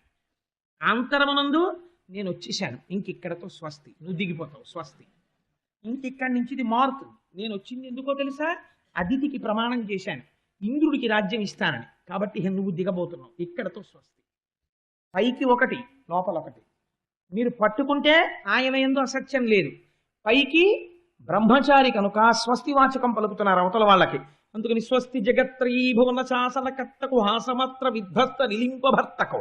ఎంత ఇష్టమో నాకు ఆ పద్యం. అందుకని స్వస్తి చెప్పారు. చెబితే ఆయన అన్నాడు, బలిచక్రవర్తి ముందు ఆయన్ని చూడగానే చాలా గొప్ప ఆశీర్వచనం చేశారని ఇలా నమస్కరించలేదు. బ్రహ్మచారి సభలోకి నడిచి వస్తున్నప్పుడు చక్రవర్తి అయినా సరే వేదిక దిగి ఆహ్వానించారు. బ్రహ్మచారికి ఉన్న శక్తి అటువంటిది. కాబట్టి గబగబా లేచి నిలబడి వింధ్యావళి బంగారు పళ్ళెం తీసుకురా అన్నాడు. అని ఆ బంగారు పళ్ళాన్ని తీసుకొచ్చి ఆ వటువు కాళ్ళ కింద పెట్టి ఉచితాసనం మీద కూర్చోపెట్టి ఆయన పాదములు కడిగాడు. అడిగి తాను తీర్థంగా తీసుకున్నాడు. వింధ్యావళికి తీర్థం ఇచ్చాడు. ఆయన పాదోదకాన్ని శిరస్సున ప్రోక్షణ చేసుకున్నాడు. ప్రోక్షణ చేసుకుని అప్పుడు ఒక మాట అడిగాడు. వడుగా ఎవ్వరి వాడవెవ్వడవు సంవాస స్థలం వెయ్యది ఎడకున్ నీ వరుదెంచుటన్ సఫలమయ్యన్ వంశమున్ జన్మమున్ కడు ధన్యాత్ముడనైతి ఈ మఖము యోగ్యం వయ్యే. నా వడుగా ఎవరి వాడవురా, నువ్వు ఎవరికి పుట్టిన పిల్లవాడివి, నీ తల్లిదండ్రులు ఎవరు, సంవాస స్థలం వెయ్యది, నువ్వు ఎక్కడుంటూ ఉంటావు, ఈ ఎడకు నీ వరుదెంచుటన్ సఫలమయ్యన్ వంశమున్ జన్మమున్ కడు ధన్యాత్ముడనైతి ఈ మకము యోగ్యం వయ్యే సుహృతంబులయ్య శిఖులున్ కళ్యాణమిక్కాలమున్. నువ్వు రావడమే ఇవాళ ఈ కాలము కళ్యాణప్రదమైపోయింది, మంగళప్రదమైపోయింది. బ్రహ్మచారి నువ్వు వచ్చావు, ఒడుగు చేసుకున్నవాడివి, అందుచేత ఏమైపోయింది ఇవాళ ఇప్పటి వరకు అగ్నిహోత్రం మామూలుగా వెలుగుతోంది. నువ్వు రాగానే ఈ మఖము యోగ్యం వయ్య సుహృతంబులయ్య శిఖులున్, అగ్నిహోత్రం ఇలా ఇలా పైకి లేస్తోంది. ఎందుకని ఒక రహస్యం ఉంది. అగ్నిహోత్రము శ్రీ మహావిష్ణువు ఇద్దరి యందు స్ఫుటంగా కనపడతారు. ఒకటి అగ్నిహోత్రమునందు, రెండు బ్రాహ్మణుని యొక్క ముఖమునందు. కాబట్టి బ్రాహ్మణోస్య ముఖమాసీత్ బాహూరాజన్యకృత ఊరూతదస్య యద్వైశ్యః పద్భ్యాగం శూద్రో అజాయత అని విరాట్ రూపము యొక్క వర్ణన పురుష సూక్తం చేస్తుంది. కాబట్టి మహానుభావ, ఈ ఎడకు నీ వరుదించుటన్ సఫలమయ్యన్ వంశమున్ జన్మమున్, మా వంశము నా జన్మ సఫలమైపోయింది. చూడవయా నువ్వు నడిచొస్తుంటే అగ్నిహోత్రం ఎలా పైకి లేస్తోందో, ఎంత పొంగిపోతోందో. ఈ మఖము యోగ్యం వయ్యే. ఇంతకు ముందు 99 యాగాలు చేశాను, ఇది 100వ యాగం. ఈ మఖమే నిజమైనటువంటి యాగం. ఎందుకని? నిన్ను చూస్తుంటే నాకు అలా అనిపిస్తోంది, నువ్వు ఇవాళ వచ్చావు, నా జన్మ ధన్యమైపోయింది, ఈ అగ్నిహోత్రం ధన్యమైపోయింది, ఈ మఖము ధన్యమైపోయింది అంటే ఆయన అన్నారు ఒక నవ్వు నవ్వి, పాదోదకం పుచ్చుకున్న తర్వాత అబద్ధం చెప్పాలా నిజం చెప్పాలా? ఆయన ఏం అడుగుతున్నాడు చక్రవర్తిని? నీకేం కావాలని అడగలేదు ముందు వెళ్ళగానే. అబ్బాయి ఎవరి వాడవు, నువ్వెవరి వాడివి అని అడిగారు. ఎక్కడ నుంచి వచ్చావు, ఎక్కడుంటావు అని అడిగారు. మరి అడిగిన ప్రశ్నలకి చక్రవర్తికి బ్రహ్మచారి జవాబు చెప్పాలి కదండి. జవాబు చెప్పాలంటే ఏమని చెప్పాలి? నేను వైకుంఠవాసిని అని చెప్పాలి, నేను లక్ష్మీదేవి భక్తని అని చెప్పాలి, లేకపోతే ఏదో నేను శ్రీమన్నారాయణుణ్ణి అని చెప్పాలి. ఇవన్నీ చెప్పారనుకోండి ఆయన ఉలిక్కి పడిపోతాడు.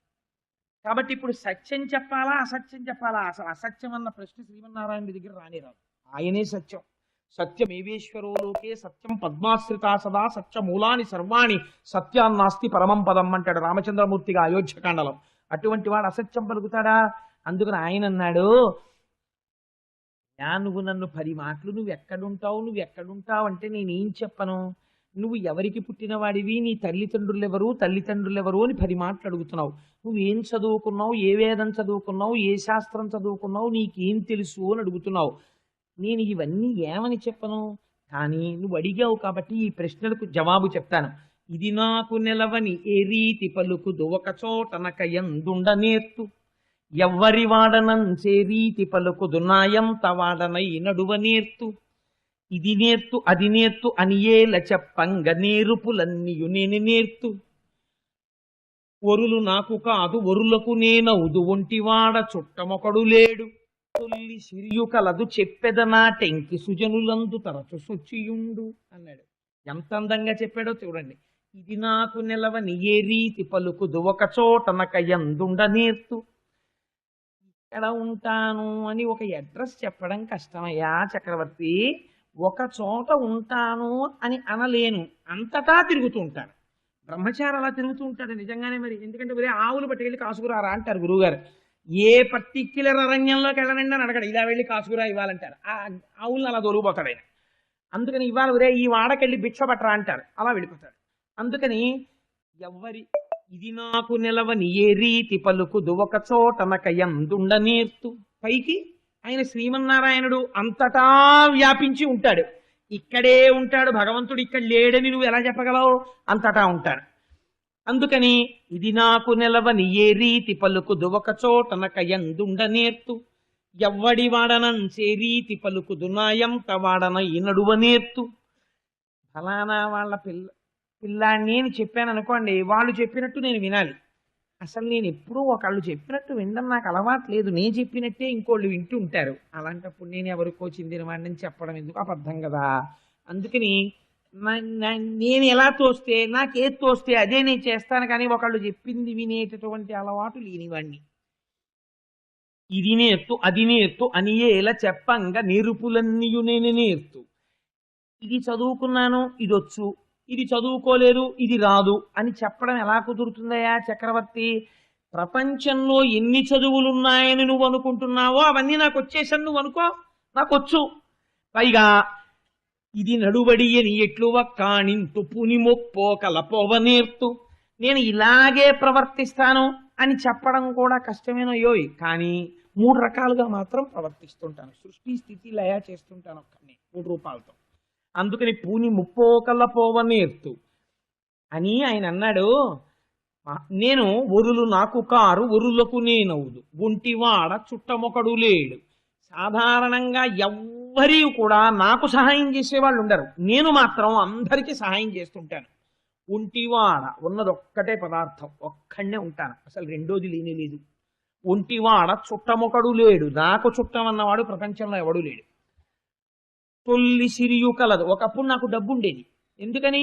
ఎవరికో పిల్లాడిగా ఉన్నప్పుడు డబ్బులు ఉండేవి, కానీ ఇప్పుడు ఎలా ఉన్నాడు? బ్రహ్మచారిగా ఉన్నాడు. బ్రహ్మచారి నాకు ఇది ఉంది అని చెప్పుకోవడం కుదరదు, మళ్ళీ స్నాతకం వరకు అర్థమే చూసుకోకూడదు బ్రహ్మచారి. మరి అలాంటప్పుడు ఎలా కుదురుతుంది? అందుకని తొల్లి సిరియు కలదు చెప్పెదనాటెంకి సుజనులందు తరచు సొచ్చియుండు. బ్రహ్మచారి ఎక్కడ మంచి మాట వినపడితే అక్కడ వినాలి. అందుకని సుజనులందు మంచి వాళ్ళ దగ్గర నా బుర్ర తిరుగుతూ ఉంటుంది. కాదు ఎవరు నన్ను కోరుకుంటుంటారో అలాంటి వాళ్ళ దగ్గర నేను తిరుగుతుంటాను అని చెప్పాడా అంటే చెప్పాడు, చెప్పలేదా అంటే చెప్పలేదు. అంత అందంగా చెప్పాడు ఆ వటువు. చెప్తే ఆయన అన్నాడు, అసలు ఇంత అందమైన మాటలు ఈ పిల్లాడు పుట్టాక నేర్చుకున్నాడా, పుట్టక ముందే నేర్చుకున్నాడా? ఈ వామనుడి బొజ్జలో ఎన్ని మాటలు ఉన్నాయో అన్నాడు. పాపం ఆ చక్రవర్తి పొంగిపోయాడు. పొంగిపోయి, పిల్లవాడా నిన్ను చూస్తుంటే నాకు ఎంత ఆనందంగా ఉందోరా, నువ్వు వటువువి, బ్రహ్మచారివి, నీకు ఏదో ఒక కానుక ఇవ్వాలి నేను చక్రవర్తిని కాబట్టి కోరుకో. వరచేలములో మాడలో ఫలములో వన్యంబులో గోవులో హరులో రత్నములో రథములో విమృష్టాన్నమో కన్యలో కరులో కాంచనమో నికేతనములో భూములో నీకేం కావాలి? ధరణీఖండమో కాకయేమడిగెదో ధత్రీ సురేంద్రోత్తమ, ఈ భూమి మీద పుట్టినటువంటి అద్భుతమైన బ్రహ్మచారి నీకేం కావాలడుగు. వరచేలములో మాడలో ఫలములో వన్యంబులో గోవులో హరులో రత్నములో రథములో విమృష్ణాన్నమో కన్యలో కరులో కాంచనమో నికేతనములో వన్యంబులో భూములో ధరణీఖండమో నీకేం కావాలి? ధనం ఇమ్మంటావా, గోవులు ఇమ్మంటావా, కన్యలు ఇమ్మంటావా, రథాలు ఇమ్మంటావా, బంగారం ఇమ్మంటావా, వజ్రాలు ఇమ్మంటావా, భూమి ఇమ్మంటావా, రాజ్యంలో భాగం ఇమ్మంటావా, అరణ్యాలు ఇమ్మంటావా, లేకపోతే నీకు కావలసినటువంటి పరికరాలు ఇమ్మంటావా, చీరలు కావాలంటావా, పంచెలు కావాలంటావా, పట్టు వస్త్రాలు కావాలంటావా, ఆభరణాలు కావాలంటావా? నేను బలిచక్రవర్తిని, నేను ఏదైనా ఇవ్వగలిగిన సమర్థుణ్ణి, అడుగు నీకు ఇచ్చేస్తాను. ఆయన అన్నాడు నవ్వు నవ్వి, ఎంత గొప్ప మాట అన్నావోయ్ బలిచక్రవర్తి, నాకు ఏది కావాలంటే అది నువ్వు ఇస్తావా? ఎవరండి ఆయన? ఇవ్వగలిగిన శక్తిని ఇవ్వగలిగిన వాడు ఆయన, లక్ష్మీపతి. ఆయనకి ఈయన ఇస్తానంటున్నాడు. ఆయన అన్నాడు, వ్యాప్తిం పొందకవగవక ప్రాప్తంబగు లేశమైన 10,000 నుచున్ తృప్తించందని మనుజుడు సప్తద్వీపములనైన చక్కంబడునే. చక్రవర్తి, దొరికిన దానితో తృప్తి పడిన వాడు పొందినటువంటి ఆనందం దొరకని దాని కోసం పరిగెత్తేవాడు, అత్యాశతో పరిగెత్తేవాడికి ఉండదయా. అందుకని నేను అల్పమునకు సంతోషించేవాడిని. నిజమే కదండి. ఆయన్ని ఆనందంగా ప్రేమించి ఒక్క తులసి దళం ఆయన పాదం మీద వేస్తే చాలు. ఏకేన తులసి మాత్రదలేనాపి నరోత్తమ పూజయేద్ భక్తిభావేనా తంరక్షామితి మత్పణ అంటాడు వరాహపురాణంలో. ఒక్క తులసి దళం నా పాదాల మీద ఎవరేస్తున్నారో వాళ్ళ వెంట నేను పరిగెడుతున్నాను అంటాడు. కాబట్టి నాకు నువ్వివ్వగలిగినదేమిటి? నేను తృప్తి పొందేవాణ్ణి. అయినా కూడా నువ్వు అడిగావు కదా, ఏదో ఒకటి పుచ్చుకో, ఏదో ఒకటి పుచ్చుకో అంటున్నావు కదా. ఒంటివాడ నాకు 1 అడుగుల మెరయిమ్ము నేను మెరయొల్ల. నువ్వు నాకు ఇవ్వవలసినటువంటిది అంటూ ప్రపంచంలో ఉంటే ఒక్కటే, ఏమిటో తెలుసా? ఒంటివాడ నాకు 1 అడుగుల మెరయిమ్ము నేను మెరయొల్ల. నువ్వు నాకు 1 అడుగులి. ఎంత గమ్మత్తుగా అడిగాడో చూడండి. చాలా మంది దీన్ని కూడేసి 3 అడుగులు ఇమ్మన్నాడు బలిచక్రవర్తి అని అడుగుతారు. అలా అడగలేదు ఆయన. అడిగేటప్పుడు వామనావతారంలో బలిచక్రవర్తి అని అడిగింది చాలా గమ్మత్తుగా అడిగాడు. రామాయణంలో కైక నవపంచచ వర్షాణి అని 9-5 చెయ్యాలి రాముడు అరణ్యవాసం అని అడిగినట్టు ఇక్కడ ఒంటివాడ నాకు 1 అడుగుల మెరయిమ్ము నేను మెరయొల్ల.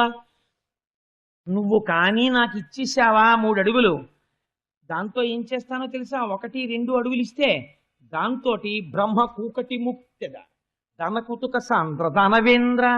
నాకు ఈ 3 అడుగులు, 1 అడుగు 2 అడుగులు ఈ చూపిస్తాను. 2 అడుగులతో 1 అడుగుతో ఊర్ధ్వలోకాలు కొలుస్తాను, 1 అడుగుతో అధోలోకాలు కొలుస్తాను. ఊర్ధ్వ అధోలోకములను కొలిచేసి 3వ అడుగు పెట్టడానికి నిన్ను మళ్ళీ చోటు అడుగుతాను. అందుకని 1-2 అడుగుల మెరయిమ్ము నేను మెరయు. నువ్వు కానీ నాకు 1-2 అడుగులు ఇచ్చాను అను, నేను బ్రహ్మానందాన్ని పొందేస్తాను. ఈ బ్రహ్మాండం అంతా నిండిపోతాను. అబద్ధం ఆయన చెప్పట్లేదు, ఆయన ఉన్న మాట చెప్తున్నారు. చెప్తుంటే ఈయనన్నాడు, ఏమిటో పిల్లవాడివి, నీకు అడగడం కూడా చేత కాదురా అయ్యా. వటువి, అసలే వామనుడివి. పోని వటువని పోని పొడుగ్గా ఉంటే వేరు, పెద్ద పెద్ద కాళ్ళతో ఏదో 3 అడుగులు కొలుచుకుంటావు అనుకోవచ్చు. భూమికి జానెడు ఉన్నావు ఇంత వటువి, నీకు చూస్తే ఓ పెద్ద గొడుగు. నువ్వు 3 అడుగులు కొలుచుకోమంటే ఏమిటి కొలుస్తావు? 3 అడుగులు ఎంత వస్తుంది? నేనా బ్రహ్మాండములన్నింటినీ జయించిన వాడిని, 3 అడుగులా నీకు ఇవ్వడం? నిన్ను చూస్తే ముచ్చటేసేస్తోందిరా, ఇంకేమన్నా అడగరా? చేలములో మాడలో ఫలములో వన్యంబులో గోవులో నేను ఇస్తానన్నాడు. ఆయన అన్నారు, అలా అడగకూడదయా బ్రహ్మచారి. గొడుగో జన్నిదమో కమండలయో ముంజియో నాకున్ దండమో నేను బ్రహ్మచారిని వడుగున్ నేనెక్కడ కరుల్ కాంచనంబులెక్కడ. ఎంత గొప్పగా అంటాడంటే ఆయన ఆశ్రమ ధర్మాన్ని పాటించాడు. గొడుగో జన్నిదమో కమండలయో నాకున్ ముంజియో దండమో వడుగేనెక్కడ కరుల్ కామాక్షులశ్వంబులెక్కడ నిత్యోచిత కర్మమెక్కడ మదాకాంక్షితంబైన మూడడుగుల్ మేరయ త్రోవకిచ్చుటది బ్రహ్మాండంబు నా పాలికి. ఇవన్నీ ఇస్తానంటావేమిటయా బలిచక్రవర్తి? అలా అడగకూడదు. ఏ ఆశ్రమంలో ఉన్నవాడు ఆశ్రమ నియమాన్నే పాటించి పుచ్చుకోవాలి తప్ప తాను ఉన్న ఆశ్రమానికి భిన్నమైన దాన్ని తాను పుచ్చుకోకూడదు. మోదుగ కర్ర పట్టుకున్నాడు బ్రహ్మచారిని గుర్తు, బూడుగ చెట్టు కర్ర పట్టుకున్నాడు గృహస్థని గుర్తు, వెదురు కర్ర పట్టుకున్నాడు సన్యాసిని గుర్తు. దండం పట్టుకునేటప్పుడు కూడా ధర్మం ఉంది. ఏది పడితే అది ఎవరు పడితే వాళ్ళు పట్టుకోవడానికి వీల్లేదు. ఒక్కొక్కరు ఒక్కొక్కటే పట్టుకుంటారు. అందుకని నేను బ్రహ్మచారిని, బ్రహ్మచారినైన నన్ను పట్టుకుని మరి చేలములో మాడలో ఫలములో వన్యంబులో గోవులో ఇవన్నీ పుచ్చుకోమంటావేంటయా? నేను పుచ్చుకోకూడదు. నేనేం పుచ్చుకోవచ్చో తెలుసా? బ్రహ్మచారికి ఇస్తే ఏమి ఇవ్వాలి? బాగా జ్ఞాపకం పెట్టుకోండి. భాగవతంలో మీరు ఉపనయనానికి వెళ్ళినప్పుడు కానుక పట్టుకెడితే ఏం పట్టుకెళ్ళాలి అంటే గొడుగో జన్నిదమో కమండలయో నాకు ముంజియో దండమో వడుగేనెక్కడ, ఇవి పట్టుకెళ్ళాలి. గొడుగు ఇవ్వాలి బ్రహ్మచారికి. ఎందుకని? అరణ్యంలో వెడతాడు పశువుల వెనకాతల మేపడానికి. ఆ వెళ్ళినప్పుడు గొడుగు వేసుకుని వెడతాడు బ్రహ్మచారి. అందుకని గొడుగు ఇవ్వచ్చు. జన్నిదమో యజ్ఞోపవీతం జీర్ణం అవ్వకూడదు. అందుకని జీర్ణం అయితే వెంటనే మార్చుకోవడానికి ఓ యజ్ఞోపవీతం ఇవ్వచ్చు. జన్నిదమో కమండలయో ఆచమనం చేయడానికి కమండలం ఇవ్వచ్చు. కమండలయో నాకున్ముంజియో దర్భలతో చేసినటువంటి మొలత్రాడు స్నాతకం వరకు విప్పకూడదు. అదే మొలత్రాడు కట్టుకుంటూ ఉండాలి. ఎందుకంటే తనలో ఉన్న వీర్యశక్తి తేజశక్తిగా ఓజశక్తిగా మారాలి. అందుకని దర్భలతో చేసిన మొలత్రాడు కట్టుకుని ఉండాలి బ్రహ్మచారి. అందుకని ముంజియో దండమో నాకు మోదుగ కర్రతో చేసిన కర్ర పట్టుకొచ్చి ఇవ్వచ్చు. అందుకని విశ్వనాథ సత్యనారాయణ గారు వ్యాఖ్య చేస్తూ అన్నారండి, ఈ పద్యాన్ని బలిచక్రవర్తి ఉపాఖ్యానంలో పోతన గారు తప్ప అన్యులు రాయలేరు అన్నారు. ఎంత ఆశ్రమ ధర్మాన్ని ఆవిష్కరించారో చూడండి. గొడుగో జన్నిదమో కమండలయో నాకు ముంజియో దండమో వడుగేనెక్కడ కరుల్ వామాక్షుల స్వంబులెక్కడ. నేను బ్రహ్మచారినే, నువ్వు నాకేమో అందమైన ఆడపిల్లలు ఇస్తావా, ఏనుగులు ఇస్తావా, ఆవులు ఇస్తావా, నగలు ఇస్తావా? ఎందుకయ్యా నాకు ఇవన్నీ? బ్రహ్మచారికి నాకు ఇవన్నీ అక్కర్లేదు. నాకేం కావాలో తెలుసా? ఇవి ఇవ్వచ్చు నువ్వు. లేదా నా అంత నేను కోరుకున్నది నేను జపం చేసుకోవడానికి, నేను అగ్నికార్యం చేసుకోవడానికి ఇక్కడ ఓ 3 అడుగులు నేలిస్తే చాలు తప్ప ఇదేమిటయా నాకు అవన్నీ ఇస్తానంటావు? నువ్వు అలా అననుకూడదు, నేను పుచ్చుకోనుకూడదు. అందుకని అలా ఇవ్వగలవా? నేను అడిగింది చాలు. నువ్వు నాకు కానీ ఇచ్చావా? ఇవి కరుల్ వామాక్షుల శ్వంబులెక్కడ నిత్యోచిత కర్మమెక్కడ. 3 పూట్ల సంధ్యావందనం చేసుకుని గురువుగారు చెప్పిన పని చెయ్యాలి నేను. నాకెందుకు ఈ భవంతులవన్నీ? నిత్యోచిత కర్మమెక్కడ మదాకాంక్షితంబైన 3 అడుగుల్ మేరయ త్రోవకిచ్చుటది బ్రహ్మాండం బునాపాలికిన్. ఏది నేను అడిగిన 3 అడుగులి? అది బ్రహ్మాండం కింద నేను నీకు మార్చి చూపిస్తాను. కాదు, నువ్వు నేను అడిగిన 3 అడుగులి, ఆ 3 అడుగులే నాకు బ్రహ్మాండాలన్నీ పైకి. కాబట్టి ఏమంటున్నాడు? 3 అడుగులు ఇమ్మన్నాడు. అంటే ఆయన అన్నాడు, అయ్యో పాపం అడిగిన తెలియదయ్యా ఒటు ఏమిటో 3 అడుగులు పట్టు కూర్చున్నాడు, ఎవరు చెప్పారో ఏమిటో ఈ పిల్లాడికి అని చెప్పి రమ్మ మానవ కొత్త మల్లెమ్మ నీ వంచితంబు లేదనకిత్తుంచమ్మ అడుగుల ఇటురా నిమ్మాకడు గంగ వలయు నేటికి తడయన్ అన్నాడు. ఓ పిల్లాడా, ఇదిగో బంగారు పాత్ర ఇక్కడ పెట్టాను, ఒటువా వచ్చి నీ 2 పాదాలు అందులో పెట్టు. వింధ్యావళి బంగారు చెంబుతో నీళ్లు పట్రా పోయి ఆ పిల్లవాడి పాదాలు కడిగేసి వాడికి ధార పోసేస్తాను 3 అడుగులు. నమః అంటూ నీళ్లు విడిచిపెట్టాలి.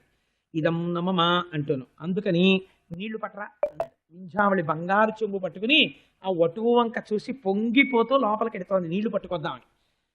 విడుతూ ఉపచారం చేసేటప్పుడు మీరు బాగా జ్ఞాపకం పెట్టుకోండి. నేను చాలా ఇళ్లలో చూస్తూ ఉంటాను. మీరు మీ ఇంటికి వచ్చే అతిథి వేరు, మహాత్ములు వేరు. మహాత్ముల్ని సేవించుకునే అదృష్టం జన్మలో చాలా అరుదుగా వస్తుంది. ఎందుకంటే వాళ్ళు కోరి రారు, వాళ్ళకేం కోరిక ఉండదు కాబట్టి వాడు ఎవరింటికి రాడు. కోరిక లేని మహాత్ముడు వచ్చాడు అనుకోండి, వస్తే ఇంటిలో ఉన్నటువంటి ధర్మపత్ని దానికోసమే నిర్దేశింపబడింది.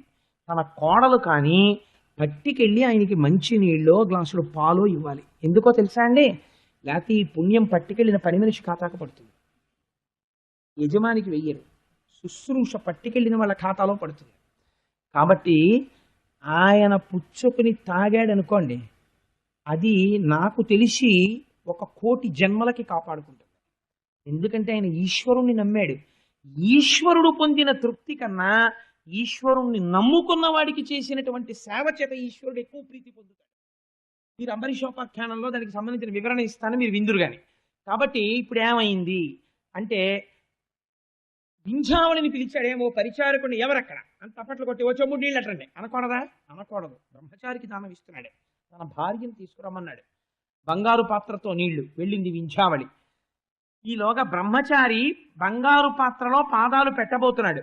శుక్రాచార్యుల వారు పరుగు పరుగునొచ్చారు. విశ్వజిత్ యాగం చేయించి నీకు ఇవాళ ఇంత వైభవం ఇచ్చాను, వచ్చిన వాడెవరో తెలుసా?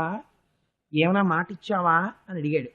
ఇచ్చాను గురువుగారు, 3 అడుగులు అడిగాడండి, ఇస్తానన్నాను అన్నాడు. పంపలు ముంచేశావురా, అడిగేశాడు. నేను అనుకున్నాను నేను వచ్చే లోపల వచ్చేస్తాడని. ఉరే, వచ్చిన వాడు ఎవరో తెలుసా? శ్రీ మహావిష్ణువురా, లక్ష్మీనాథుడు. ఎందుకు వచ్చాడో తెలుసా? ఒకరికి ఇలా పెట్టడమే తప్ప ఇప్పటి వరకు ఇలా చెయ్యి పెట్టడం నీ దగ్గరే జరుగుతోంది. ఎప్పుడు ఆయన పుచ్చుకోలేదు ఎవరి దగ్గర.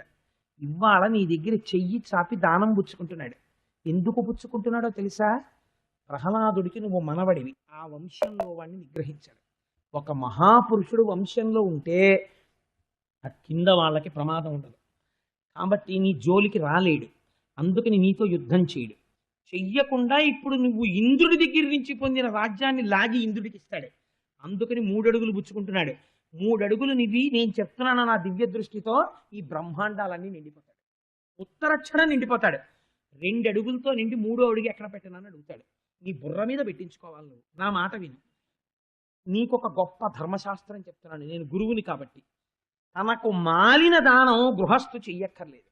తను నశించిపోతాను ఈ దానం చేస్తే అని గృహస్థుకి అనిపిస్తే గృహస్థు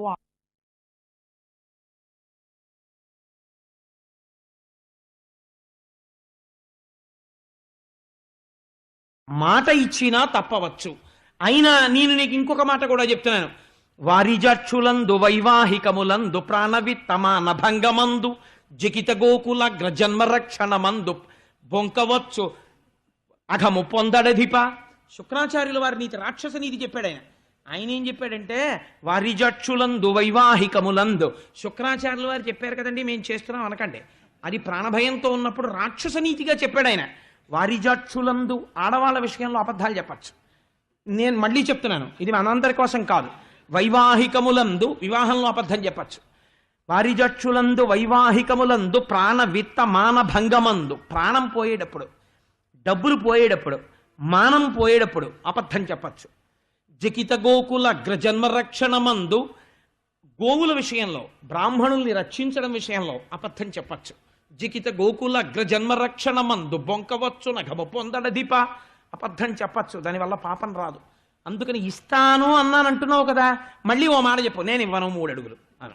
3 అడుగులేంటి, 1 అడుగు కూడా ఇవ్వకు, ప్రమాదం. నేను ఇవ్వను అని చెప్పి లేచి లోపలికి వెళ్ళిపో, నేను చెప్తున్నాను. లేదా దరిద్రుడు అయిపోతావు. ఉత్తర క్షణంలో ఇలా చాపిన వాడు ఐశ్వర్యవంతుడవుతాడు, నువ్వు ఇలా పెట్టిన వాడివి దరిద్రుడి వైపోయి నిలబడిపోతావు. ఆయన అలా చేసేయగలడు, ఒక్క క్షణంలో మార్చేస్తాడు, రాజుని తరాజుని చేస్తాడు. నమ్మకు, వెళ్ళిపో అన్నాడు. అంటే ఈయనన్నాడు, ఆయన వంక చూసి, ఎంత మాట అన్నారండి, లక్ష్మీనాథుడైన వాడొచ్చి నా దగ్గర చెయ్యి చాపాడని మీరే చెప్తున్నారు. ఆదిన్ శ్రీసతి కొప్పుపై తనువుపై అంశోత్తరీయంబుపై పాదాబ్జంబులపై కపోలతటిపై పాలిండ్లపై నూత్న మర్యాదంచెందుకరంబు క్రిందగుట ఆపైనాకరంబుంటమేల్ కాదే రజ్జము గిజ్జమున్ సతతమే కాయంబు నాపాయమే అన్నాడు. ఓన్లేవయా జన్మలు ఎన్ని జన్మలు ఎత్తాను, ఎవడికైనా దక్కిందా ఈ భాగ్యం? ఆ చేయి ఎటువంటి చేయి? లక్ష్మీదేవి అపాంగై, ఇలా చూస్తే చాలంటారు అందరూ. ఈ చెయ్యి ఎక్కడ పడుతోంది? శ్రీమన్నారాయణుడిది. ఆదిన్ శ్రీసతి కొప్పుపై, అమ్మవారి కొప్పట్టుకుని పువ్వులు బాగా పెట్టుకున్నావు లక్ష్మి అని ఇలా అంటాడు. ఆదిన్ శ్రీసతి కొప్పుపై తనువుపై ఆవిడ శరీరాన్ని నిమురుతుంది. తనువుపై అంశోత్తరీయంబుపై ఒక్కొక్కసారి ఆవిడ పవిట పట్టుకుని ఆడుకుంటాడు. గజేంద్ర మోక్షంలో ఆడుకున్నాడు. అంశోత్తరీయంబుపై పాదాబ్జంబులపై ఒక్కొక్కసారి ఆవిడ పాదాలు పట్టుకుంటాడు. ఎప్పుడు జలజాతాసనవాసవాది సురభాజనీయం వైదనచ్చులతాంతాయుధు కన్న తండ్రి శరమచ్చో వామ పాదంబునంతొలగంతో జలతాంగి అట్లయగు నాథుల్ నెరముల్ జేజబేరల కంచెందిన కంటలెందునుచిత వ్యాపారముల్ నేర్తురేని నన్ను భవదీయ దాసుని మనంబున నెయ్యపు కింకపూని తాచిన అది నాకు మన్ననయ చెల్వగు నీపద పల్లవంబు మత్తను పులకగ్ర కంటక వితానము సాచిన సుక్కునంచునేనన ఎద అలుకమానవు కదారాల కుంతలా అని ఆ రోజు పట్టుకున్నాడు కదా. అందుకని ఆదిన్ శ్రీసతి కొప్పుపై తనువుపై అంశోత్తరీయంబుపై పాదాబ్జంబులపై కపోల తటిపై అమ్మవారి బుగ్గలు నిమరగలిగిన చెయ్య పాలిండ్లపై నూత్న మర్యాదంచెందు కరంబు క్రిందకుట. ఇది నూత్న మర్యాద చెందుతోంది, వెయ్యడం కాదు స్వాతంత్రంతో. నూత్న మర్యాద అంటే ఏమిటో తెలుసా అండి? వేసిన చెయ్యే మళ్ళీ వేస్తుంటే ఈ భాగ్యం నాకు తప్పెవరకు ఉందనుకుంటూ ఉంటుంది ఆవిడ. ఇదిట నూత్న మర్యాద అంటే. అంతేకాని ఆయన భుజం మీద ఆయన చెయ్యేస్తే ఈవిడి తిరిగి చెయ్యదు. ఏమదృష్టం, ఇలా నా స్వామి చెయ్యి ఎవరి మీద పడుతుంది, నా మీద పడుతుంది అని పొంగిపోతుందట వేసినప్పుడల్లా చేతిని.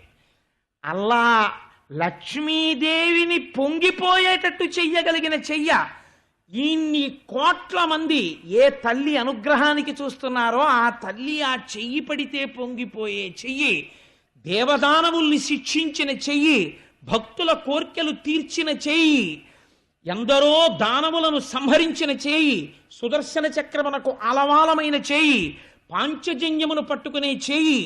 ఏ చేయి ఇలా వరదముద్ర చూపిస్తే భక్తులకి ధైర్యం కలుగుతుందో అటువంటి చేయి భిక్ష కోసమని కింద నిలబడుతోంది. నా చేయి పైన అవుతోంది.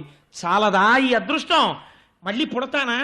ఉండిపోతుందా రాజ్యం? ఉండిపోతుందా దేహం? ఎవడికి కావాలి? పోతే పోని కాయంబు నాపాయము, ఈ రాజ్యము కాదు, నేను కాదు, శరీరం కాదు, ఏది పోయినా పర్వాలేదు. కారే రాజులు రాజ్యముల్ గెలువరే గర్వోన్నతిం పొందరే వారేరి సిరి మూట కట్టుకుని పోవంజాలిరే భూమిపై పేరైనం కలదే శివి ప్రముఖులున్ ప్రీతిన్ యశక్కాముల ఈరే కోర్కెలు వరలంతలపరే ఈ కలమున్ భార్గవ. ఎంతమంది రాజులు వచ్చారయా ప్రపంచంలోకి? వచ్చిన వాళ్ళందరూ నేనే భూమికి పతిని, నేను పరిపాలించానన్నారు. ఏరి వారేరి సిరి మూట కట్టుకుని పోవంజాలిరే. ఒక్కడు నాది నాదని ఇంత సంపాదించానన్నాడు. నయా పైసా పట్టికెళ్ళిన వాడు భూమి మీద లేడు. అందుకే అలెగ్జాండర్ ది గ్రేట్ వెళ్ళిపోయేటప్పుడు ఒక మాట చెప్పాడు. ఒరే, కాఫిన్ అంటారు వాళ్ళు, శవపేటికలో పెట్టి భూస్థాపితం చేస్తారు. నా శవపేటికకి 2 కన్నాలు పెట్టి 2 చేతులు బయట పెట్టండి. బయట పెట్టి ప్రపంచ విజేత అలెగ్జాండర్ భూస్థాపితం చేసిన తరువాత ఒక శిలాఫలకాన్ని పెట్టి ఒక మాట రాయండి. Alexander the Great came into this world with empty hands, became the world conqueror for some time and left this world with empty hands. అని రాయండి. ఖాళీ చేతులతో అలెగ్జాండర్ ఈ ప్రపంచంలోకి వచ్చి కొంతకాలము విశ్వమును పరిపాలించిన వాడని తైతక్కలాడి ఖాళీ చేతులతో వెళ్ళిపోయినాడు అని రాయండి. చూసిన వాళ్ళకి బుద్ధి వస్తుందిరా, నా జీవితం పాడైంది. కాబట్టి ఇది పోతన గారు చెప్పారు. ఎప్పుడు చెప్పారో చూడండి. కారే రాజులు రాజ్యముల్ గెలువరే గర్వోన్నతిం పొందరే వారేరి సిరి మూట కట్టుకొని పోవంజాలిరే భూమిపై పేరైనం కలదే శిబి ప్రముఖులను ప్రీతిన్ యశక్కాముల ఈరే కోర్కెలు వరలంతలపరే ఈ కాలమున్ భార్గవ. కీర్తిని ఆశించి ఆనాడు శిబి మొదలైనటువంటి మహాపురుషులు అద్భుతమైనటువంటి దానాలు చేశారు. వాళ్ళు నిలబడిపోయారయా యశోశరీరులై. తప్ప ఇవన్నీ మూట కట్టుకుని నేను దాచుకుంటే ఈ రాజ్యం ఉండిపోతుందా? ఈ శరీరం ఉండిపోతుందా? ఇంకొకటి ఉండిపోతుందా? బ్రతుకువచ్చు కాక బహువిధంబులనైన వచ్చుగాక లేమి వచ్చుగాక జీవధనములైన చెడుగాక పడుగాక మాట మీరలేడు మానధనుడు. బ్రతుకువచ్చుగాక బహువిధంబులనైన, ఒకవేళ నాకు రాజ్యం తీసేస్తాడు, నేను దరిద్రుణ్ణి అయిపోతానంటున్నావు కదా, నా స్వామి చేతికి నా రాజ్యమంతా ఇచ్చిన వాణ్ణి నేను అనిపించుకొని నేను భిక్షువునై తిరుగుతాను, నాకు బెంగలేదు.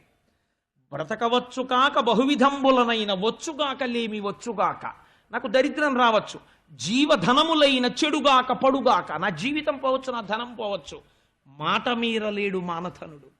మాట పోయిన తర్వాత ఆ మనిషి బ్రతికినా ఒకటే, వెళ్ళిపోయినా ఒకటే. భూదేవి జనసంఖ్యని చూసి భయపడదు.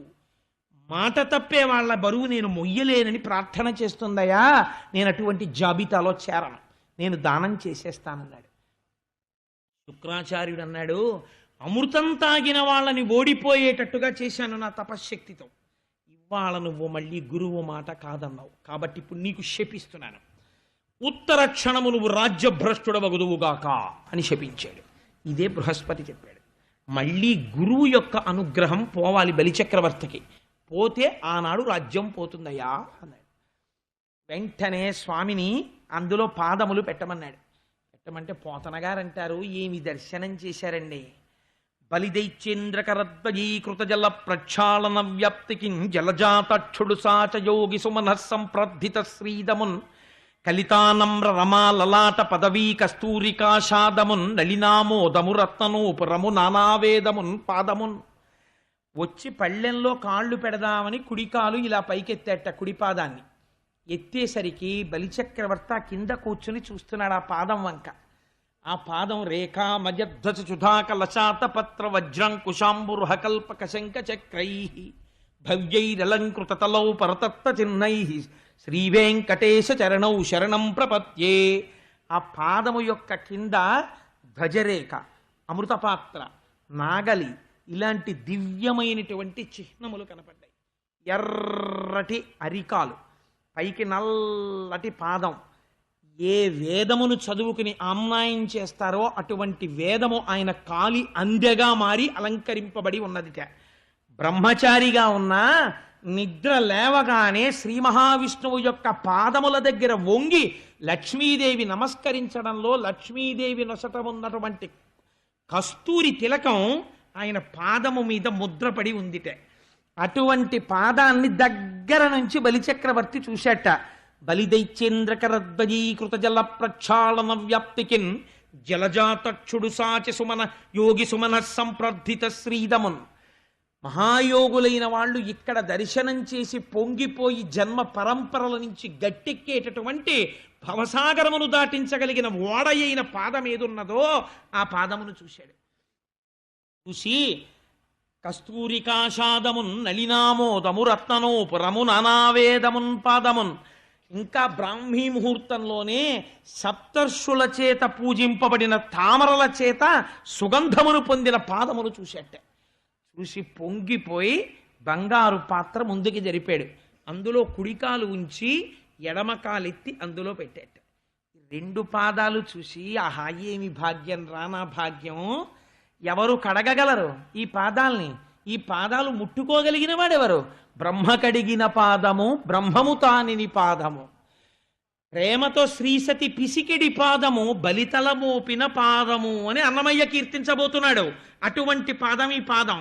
నా చేతులతో కడుగుతున్నా, ఆయన చేతి మీద చెయ్యి పెట్టబోతున్నా, ఆయన పాదాలు నా తల మీద పెట్టుకోబోతున్నా. నాకన్నా ధన్యుడెవరి ప్రపంచంలో? పోతే పోనీ ఈ కాయం నాకు గొడవలేదు, ఇంకా నా దరిద్రం వదిలిపోయింది, ప్రపంచంలో ఎవడూ పొందలా ఈ కీర్తి, నేను పొందుతున్నానన్నాడు.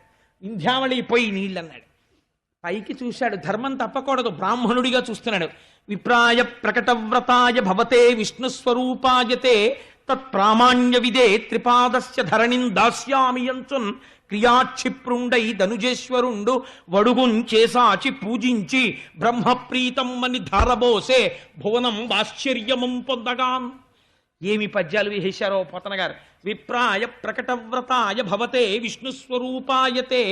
నాయన బ్రాహ్మణ రూపంలో ఉన్న బ్రహ్మచారి వటువా, శ్రీ మహావిష్ణు స్వరూపుడా, నా ఇంటికి నువ్వు నడిచొచ్చావా, నా దగ్గర దానం అడిగావా, ఎంత అదృష్టవంతుండయా, ఇదిగో నీకు దానం ఇచ్చేస్తున్నాను అని కాళ్ళు కడిగి ఆ నీళ్లు తలన చల్లుకొని సమస్త బ్రహ్మాండములలో ఉన్న దేవతలు నిలబడిపోయారట. నిలబడిపోయి ఏం ఆశ్చర్యం రా, ఇవాళ లక్ష్మీపతి దానం పొందుతున్నాడు, చూడండి చూడండి అని చూస్తున్నారట.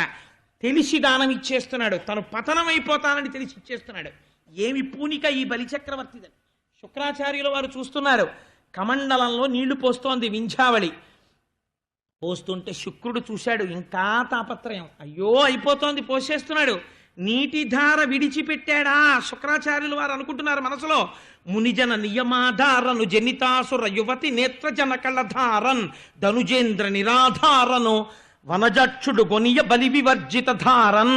ఈ ధార వింజావళి పోస్తున్న నీరు మామూలు నీరు కాదు, పోసేస్తున్నాడు, ధార పోసేస్తున్నాడు.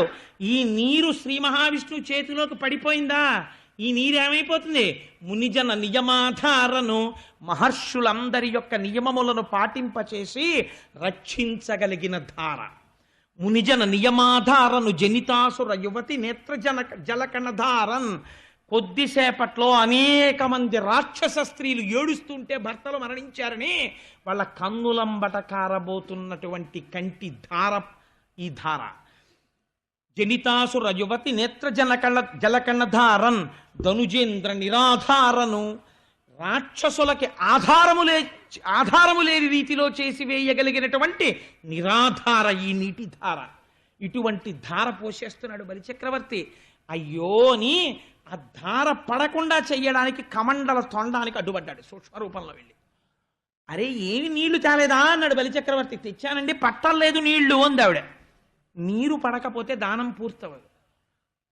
నవ్వాడు స్వామి. చేతిలో దర్భలు ఉన్నాయి, చేతిలో దర్భలు పట్టుకుంటారు అమృత శక్తి.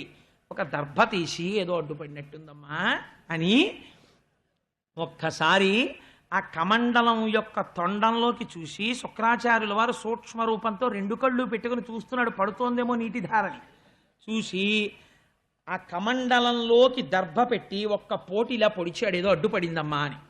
పొడిచేటప్పటికీ ఆ కమండలానికి అడ్డుపెట్టి కన్ను పెట్టి చూస్తున్న శుక్రుడి కంట్లో గుచ్చుకుని ఒక కన్ను పోయి బయటపడ్డాడు శుక్రాచార్యుల వాడు. పడగానే నీటి ధార పడిపోయింది. పడిపోగానే వెంటనే విప్రాయ ప్రకటవ్రతాయ భవతే విష్ణుస్వరూపాయతే తత్ప్రామాణ్య విధే త్రిపాదస్య ధరణిం దాస్యామయంచున్ క్రియాక్షిప్రుండై ధనుజేశ్వరుండు వడుగున్ సేజాచి పూజించి బ్రహ్మప్రీతం అని ధారబోసే భువనం ఆశ్చర్యమం పొందగా. ఆ చేయి పట్టుకుని పూజించి, ఏమి భాగ్యం అండి నిజంగా. ఆ కంకణములు మెరిసిపోయే చేతిని తన 2 చేతులతో పట్టుకుని కళ్ళకద్దుకుని, స్వామి ఈ చేతులు కదా లోకరక్షణ చేసే చేతులు అని ఆ నీటి ధార పడుతుంటే తుభ్యం నమః అంటూ చతుర్థి విభక్తి వేసి దానం చేసేసాడు. దానం చేసేయగానే తెలుసు ఆయన నారాయణుడే. ఇప్పుడు ఆయన ఒక మాట అడిగారు, దానం పుచ్చుకున్నవాడు భూదానం పొందితే కొలిచి చూసుకోవాలి. ఎక్కడో స్థలం కొని యజమాని వెళ్ళి కొన్న రోజున భూమిని తొక్కలేదనుకోండి, చెప్పులు లేకుండా తొక్కాలి. ఆ భూమిని తొక్కలేదనుకోండి భూమి యొక్క ఆగ్రహమునకు గురవుతాడు. అందుకని తొక్కి చూసుకోవాలి ఒకసారి యజమాని. అదొక పెద్ద నియమం ఉంటుంది. దానం పుచ్చుకున్నా భూమి కొనుక్కున్నా అక్కడికి వెళ్ళి ఒకసారి తొక్కాలి ప్రయత్నపూర్వకంగా. అందుచేత ఒకసారి 3 అడుగులు కొలిచి చూసుకోవాలంటే తొక్కి చూసుకోవాలి. కాబట్టి ఇప్పుడు ఏమయ్యా 3 అడుగులు దానం చేశావు కదా కొలుచుకోనా అన్నాడు. అయ్యో కొలుచుకోండి అన్నాడు. అనగానే ఇప్పుడు 3 అడుగులు కొలవాలి. అందుకని ఏమడిగాడు? అడిగినప్పుడే ఒంటివాడ నాకు 1-2 అడుగుల మెరయిమ్ము నేను మెరయొల్ల. 1 2 కదా అడిగాడు. అందుకని వెంటనే పెరిగిపోవడం మొదలుపెట్టాడు. ఇప్పుడు ఈ పాదాలతో కొలిచి చూసుకోవాలి భూమిని. అందుకని ఇంతంతైవటుడింతయై మరియుతానింతై అభోవీధిపై అంతైతో అని తోయద మండలగ్రమణ కల్లంతై ప్రభారాశిపై అంతై చంద్రునకంతయై ధ్రువునిపై అంతై. ఎంత పెరిగి పోతన గారి రచన వైశిష్ట్యం ఏమిటో తెలుసా అండి? మనం పెరిగేటప్పుడు మాట చెప్తాం, ఎంతరా అన్నాం అనుకోండి అంత అంత ఇంత అంటూ ఉంటాం. పద్యం అలాగే పడింది. అంటే ఆయన ఇక్కడ దర్శనం చేస్తున్నారు. ఇంతంతైవటుడు ఇంతయై మరియుతానింతై అభోవీధిపై అంతై తోయద మండలగ్రమున కల్లంతై ప్రభారాశిపై అంతై చంద్రునకంతయై ధ్రువునిపై అంతై మహర్వాటిపై అంతై సత్య పదోన్నగుచు బ్రహ్మాండ అంత సంవర్తి అయి. ఇన్ని మాటలు అంతై అంతై అంతై అన్న మాట యతిప్రాసలకి కట్టుబడిపోయిందో చూడండి. ఇది పలికెడిది భాగవతమట పలికించు విభుండు రామభద్రుండట నే పలికిన భవహరమగునట పలికెద వేరొండుగాధ పలుకగనేలా అంటే అటువంటి వృత్తం పడింది పోతన గారికి. అందుకని ఇంతంతై వటుడింతయై మరియుతానింతై అభోవీధిపై అంతై తోజద మండలగ్రమున కల్లంతై ప్రభారాశిపై అంతై. పెరిగిపోతుంటే ఇంతగా వచ్చిన పొట్టి వామనుడు అలా అలా ఇంతై ఇంతై ఇంతై పెరుగుతున్నాడు. సత్యలోకానికి వెళ్ళాడు, సత్యలోకం దాటిపోయాడు, ఇంకా పైకి వెళ్ళిపోయాడు. ఆ పైన ఉండేటటువంటి సూర్యమండలాన్ని దాటిపోయాడు, ధ్రువమండలాన్ని దాటిపోయాడు, ఆ పైన ఉన్న మహర్లోకం దాటిపోయాడు, ఊర్ధ్వలోకాలు దాటిపోయాడు. సహస్రశీర్ష పురుష సహస్రాక్ష సహస్రపాత్ స భూమిం విశ్వతో వృత్వా అత్యతిష్ట దశాంగుళం. ఈ బ్రహ్మాండాలు ఎంతవరకు ఉన్నాయో అంతకన్నా 10 అంగుళాలు పైకి పెరిగిపోయాడు. ఇలా ఎక్కడ వేలు పెడితే సూది మోపడానికి వీలు లేనంతగా దేవతలలో, పితృదేవతలలో, పక్షులలో, ధర్మములో, అధర్మములో, మృత్యువులో, లోకములలో, నీటిలో, భూమిలో, అగ్నిలో నిలబడిపోయాడు. నిలబడిపోతే ఎలా ఉందా స్వరూపం? పట్టు పీతాంబరం కట్టుకుని, కౌమోదికి గద పట్టుకుని, శార్ంగం అనేటటువంటి ఆ ధనస్సు చేతిలో పట్టుకుని, ఒక చేతిలో కమలం పట్టుకుని, ఒక చేతిలో సుదర్శన చక్రం పట్టుకుని, ఆయన తొడలలో పక్షులు కనపడుతున్నాయి. సమస్త పక్షులు ఇందులో కనపడుతుండగా, నాభియందు సముద్రం కనపడుతుండగా, హృదయమునందు ధర్మము కనపడుతుండగా, వీపునందు అధర్మము కనపడుతుండగా, ముఖమునందు బ్రాహ్మణలోకము కనపడుతుండగా, మొత్తం ఈ లోకములలో ఉన్నటువంటి సమస్తమునందు తాను నిండి నిబిడీకృతమైపోయాడు. అలా దాటి వెళ్ళిపోతుంటే ఆ పాదం, ఒక పాదం పెట్టి కొలిచేస్తున్నాడు. ఇలాగా కొలిచి వ్యాపకత్వంతో ఆక్రమిస్తున్నాడు. పెద్ద హడావిడి పుట్టింది లోకాలన్నింటిలో. విష్ణుపాదం వస్తోంది పైకి కొలవడానికని. వచ్చేస్తుంటే చతుర్ముఖ బ్రహ్మగారు తపస్సమాధిలో ఉన్నాడు. ఏమిట్రా ఈ అల్లరి అని గభాన్ల పైకి వచ్చాడు. ఏమైందిరా అన్నాడు. అంటే ఏమల్లరంటావేమిటి మహాశయ, చూడు వచ్చేస్తోంది ఆ పాదం, అదిగో పైకి. ఎర్రటి అరికాలుతో కాలి అందియ కిందకి జారి ఆ పంచె కొంచెం కిందకి వెళ్ళి అదిగో ఆ పాదం కొలవడానికి పైకి వస్తోంది అన్నారు. ఆయన గభాలన కమండలం పట్టుకుని చూసి, తన పుట్టిల్లిద పొమ్మడంతు నజుడున్ తన్నాభి పంకేరు హంబు నిరీక్షించి నటించి తత్పాద శేచనముంచేస కమండలూతకములం చల్లించి తత్తోయముల్ వినువీధిన్ ప్రవహించ దేవనదిగా విశ్వాత్ము కీర్తి ప్రభం. అమ్మ, నన్ను కన్న తండ్రి ఆయన నాభికమలంలోంచి పుట్టాను రా, మా నాన్నగారు వస్తున్నారు ఇవాళ, అబ్బో ఆయన పాదం వస్తోందని పొంగిపోయి, నా తండ్రి వస్తే నేను కాళ్ళు కడగద్దు అని చతుర్ముఖ బ్రహ్మగారు కమండలంలో నీళ్లు పోసుకుని ఆ పాదాన్ని గబగబ గబగబ కడిగేసి శిరస్సును ప్రోక్షణ చేసుకుని ఆచమించారట. ఆ పాదములు కడిగిన నీళ్లు దేవనదిగా ప్రవహించాయి ఆకాశంలో. అలా ఇంకా పెరిగి వెళ్ళిపోయింది. పోతన గారు అన్నారు, అలా పైకి వెళ్ళి లోకములంతటా కొలిచిన పాదము కింద ఉన్న పాదము. ఈ కింది లోకాలన్నిటినీ ఒక పాదం కొలిచింది, పై లోకాలన్నింటినీ ఒక పాదం కొలిచింది. నవ్వుతూ తాను నిలబడిపోయి ఉన్నాడు. ఇట్లాంటి మూర్తిని చూసి, 2 పాదాలు చూసి పోతన గారు అంటారు, ఒక పదము కింద నుర్వి పంకజమునంటుకొన్న పంకజము పోలే.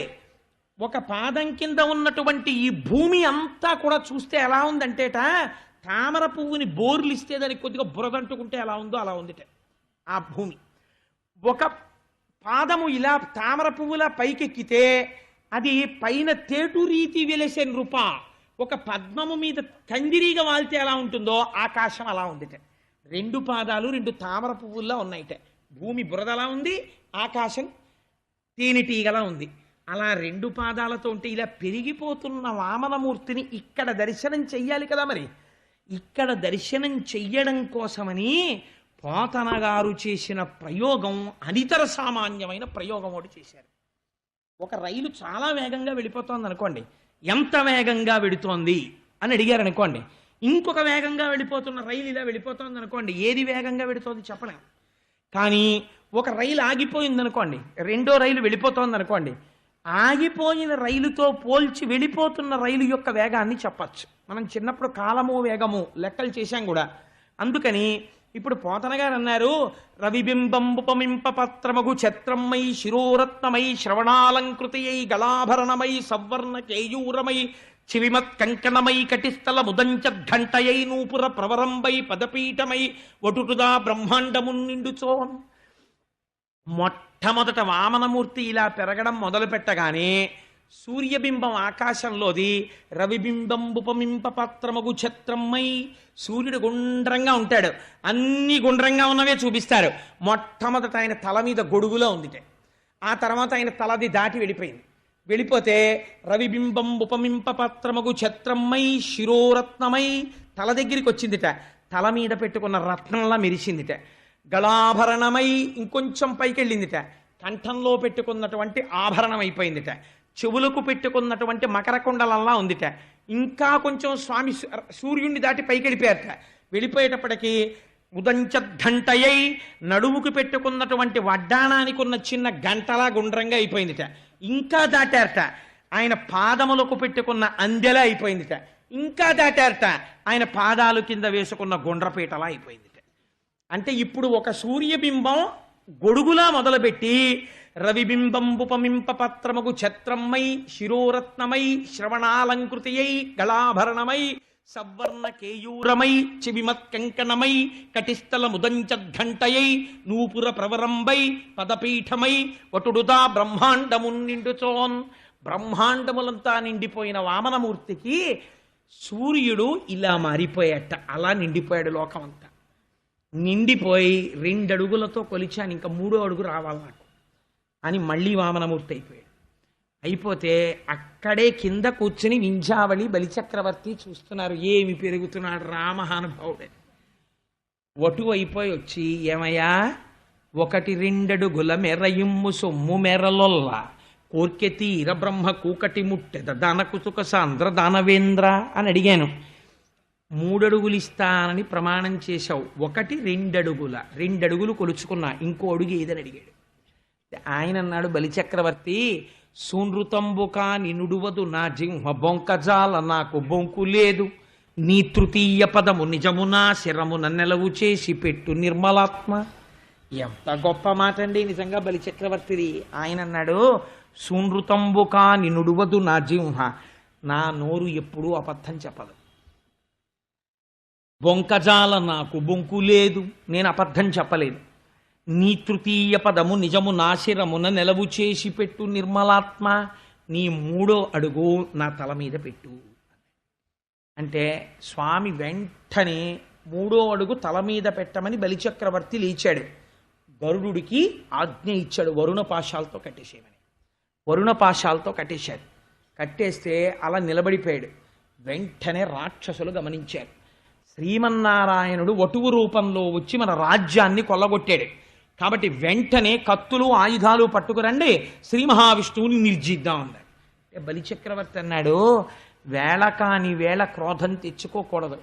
ఎవడు నాకు ఈ సిరి ఇచ్చాడో వాడే ఆ సిరిని తీసేసుకున్నాడు. కాబట్టి మీరందరూ ప్రశాంత మనస్కులై ఉండండి, ఎవ్వరూ యుద్ధం చేయకండి అన్నాడు. వాళ్ళని ఏమైనా చేస్తాడేమోనని భయపడి ఈ రాక్షసులందరూ రసాతలానికి పారిపోయారు, పాతాళలోకానికి. వింధ్యావళి వెళ్ళి శ్రీమన్నారాయణుడి పాదముల మీద పడి ఏడ్చింది. స్వామి, నా భర్తకి వచ్చిన వాడెవరో తెలుసు, రాజ్యము పోతుందని తెలుసు, తెలిసి కూడా దానం చేశాడు. దానం చేస్తే నువ్వు వరుణ పాశాలతో కట్టి నించోపెట్టావు నా భర్తని. ఏ పాపం చేశాడని ఇలా కట్టి నిలబెట్టావు? నాకు జవాబు చెప్పు. నీకు అనాథరక్షకుడని పేరు, నీ సన్నిధానంలో నేను అనాథనవడమా? నువ్వు రక్షకుడవి, నాకు భర్తృ భిక్ష పెట్టు, నా 5వ తనం నిలబెట్టు, నా భర్త జోలికి నువ్వు వెళ్ళవద్దు అని ప్రార్థన చేసింది. ఆశ్చర్యం ఏమిటో తెలుసా అండి? చతుర్ముఖ బ్రహ్మగారు వచ్చి ప్రార్థన చేశాడు. బాహులు పదములు కట్టిన బాహువులు కట్టేశాడు, పాదాలు కట్టేశాడు. శ్రీహరి కృప కాక ఏమని నిలిచిన బలిని చూచి హాహారవ మొసగే 10 దిగంతములందున్. 10 దిక్కుల వాళ్ళు కూడా వరుణపాశాలతో కడుతుంటే నాకిది శ్రీమన్నారాయణ అనుగ్రహం అని నమస్కరిస్తూ నిలబడిపోయిన బలిని చూసి ఇంత శిక్ష వేయడమా అని హాహారవ వచ్చిందిట 10 దిక్కులలోంచి. ఒక్కళ్ళు ప్రార్థన చేస్తున్నారు. బ్రహ్మగారు వచ్చి అన్నారు, ఇటువంటి భక్తుణ్ణి నేను ఇతపూర్వం చూడలేదు. మహానుభావుడు నువ్వు వచ్చావని తెలిసి, తన ఐశ్వర్యం పోతుందని తెలిసి దానం చేశాడు. వరుణపాశాలతో కట్టడం న్యాయమా స్వామి? విడిచిపెట్టమన్నారు. వింధ్యావళి ప్రార్థన చేసింది. ఇప్పుడు ప్రహ్లాదుడు వచ్చాడు, తాతగారు వస్తే ఆ ప్రహ్లాదుడు నడిచి వస్తూ శ్రీమన్నారాయణుడిని చూసి పొంగిపోతుంటే బలిచక్రవర్తి అప్పుడు ఏడ్చాడు. ఎందుకు ఏడ్చాడోట తెలుసా అండి? నా కాళ్ళు చేతులు వరుణపాశాలతో కట్టేశారు. ఇంతటి మహాపురుషుడైన మా తాతగారు వస్తుంటే నేను నమస్కరించలేకపోతున్నాను చేతులుండి. తాతగారిని చూసి నమస్కరించకపోవడం, తండ్రి గారికి కాళ్ళు కడుక్కోవడానికి చెంబుతో నీళ్ళు ఇవ్వకపోవడం ఎంత దుష్ట సంప్రదాయమో! చతుర్ముఖ బ్రహ్మగారంతటి వాడు తండ్రి కాళ్ళు కడగడానికి ఎలా పరిగెత్తుకొచ్చాడో కమండలం పట్టుకుని చూస్తే మన సంస్కృతి ఎంత గొప్పదో అర్థం అవుతుంది. అందుచేత ఈ పరిస్థితిని చూసి కన్నుల నీరు కారుస్తూ నేను ప్రహ్లాదుడికి నమస్కరించలేకపోతున్నానని ఏడుస్తూ నిలబడ్డట. నిలబడితే ప్రహ్లాదుడు ఎంత గొప్పగా మాట్లాడాడో తెలుసా అండి? ఆయన దగ్గరికి వచ్చి, అయ్యో అదేమిటండి అలా కట్టేశారు అనలేదు. ఇతనికి మున్ను నీ వింద్రపదం బిచ్చినేడు తిప్పుటయును నెరయమేలు మోహనాహంకృతి గర్వాంధ తమస వికారంబు దాని మాన్పి కరుణ రక్షించుటయు కాక శిక్షించుటే భగవద్భక్తునకు మహేంద్రత్వమేల నీ పాదకమలంబు నియత కొల్చిన దాని పోలునే సురరాజ్య భోగపరత గర్వమేపార కన్నులు కానరావు చెవులు వినరావు చిత్తంబు చిక్కుపడును సేవలన్నీయుమరచు నీ మహిమ మాన్పి మేలు చేసితివి నీ మేరమేటి సూపి అన్నాడు. ఎటువంటి పద్యం చెప్పాడో చూడండి. ఇతనికి మున్ను నీ వింద్రపదం బిచ్చి నేడు త్రిప్పుటయును నిరయమేలు. మొన్న మా ఇంటికి ఒకరోజు ఉదయం ఒక తల్లి ఫోన్ చేసింది. ఆ తల్లి భర్తకి చాలా పెద్ద ప్రమాదం వచ్చింది. శరీరావయవములలో ఒక అవయవాన్ని తీసేశారట. తీసేస్తే నేను ఆవిడ మాటలు విని, ఆవిడ మహాభక్తురాలు, ఈ ఊళ్ళో ఒక ప్రముఖమైనటువంటి వ్యక్తి యొక్క కూతురు. ఆ తల్లి నాకు పేరు చెప్పడం ఇష్టం లేదు, మహాభక్తురాలు, పిచ్చి తల్లి, కృష్ణ పరమాత్మని నమ్ముకున్న తల్లి.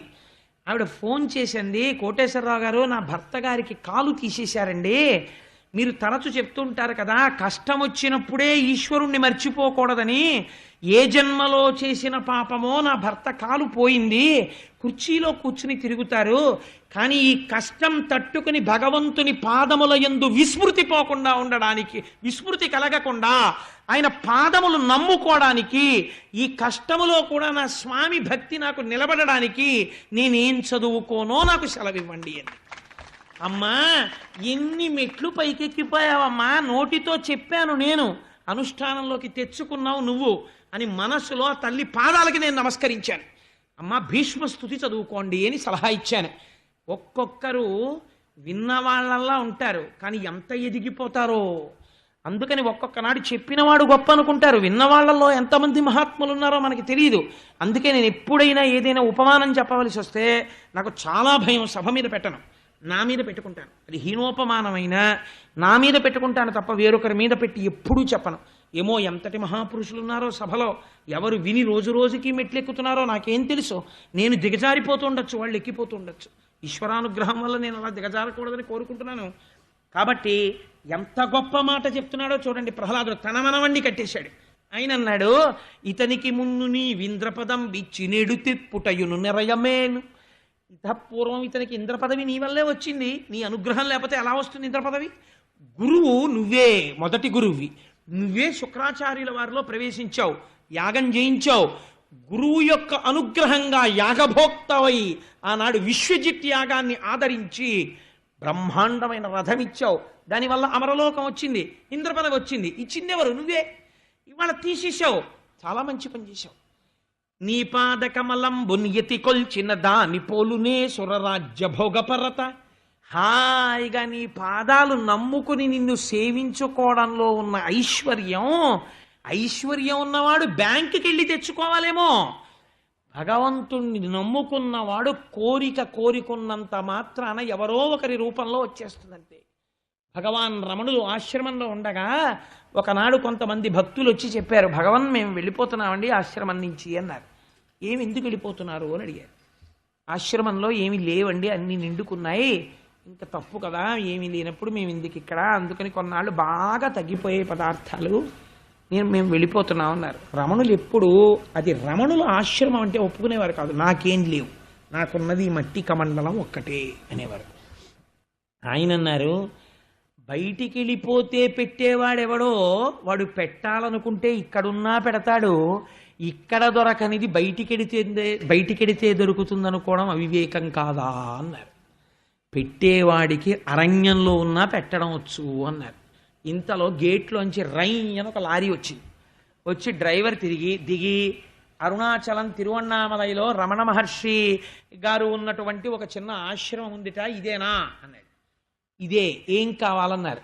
అక్కడెక్కడో దక్షిణ భారతదేశంలో ఒక మహానగరంలో ఒక మహాభక్తుడు ఈ రమణుల పట్ల భక్తిని పెంచుకున్నవాడు ఉన్నాడు.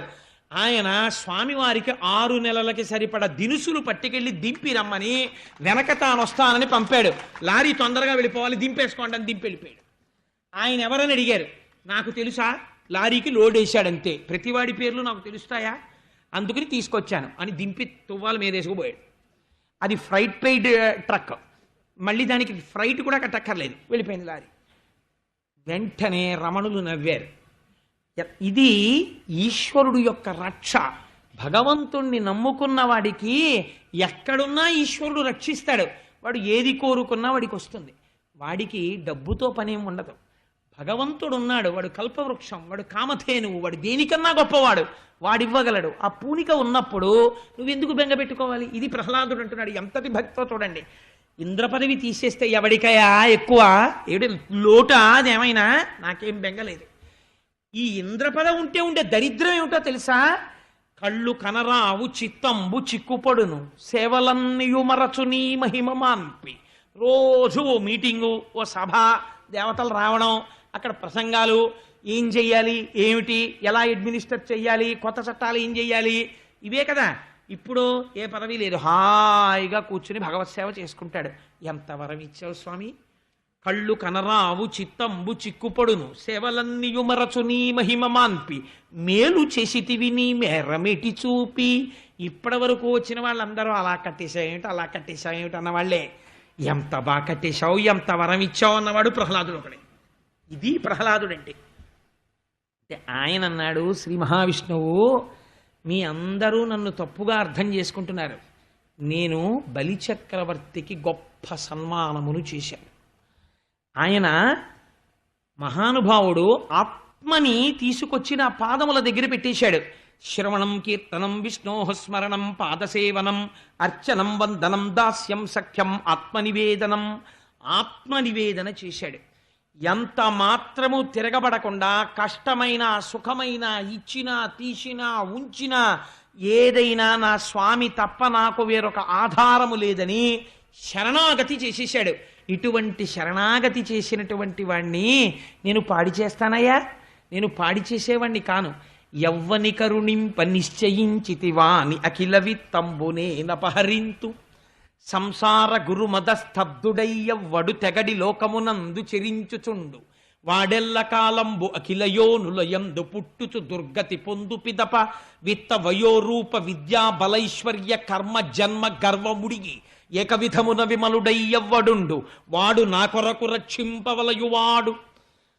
ఎంత గొప్ప మాటో చూడండి.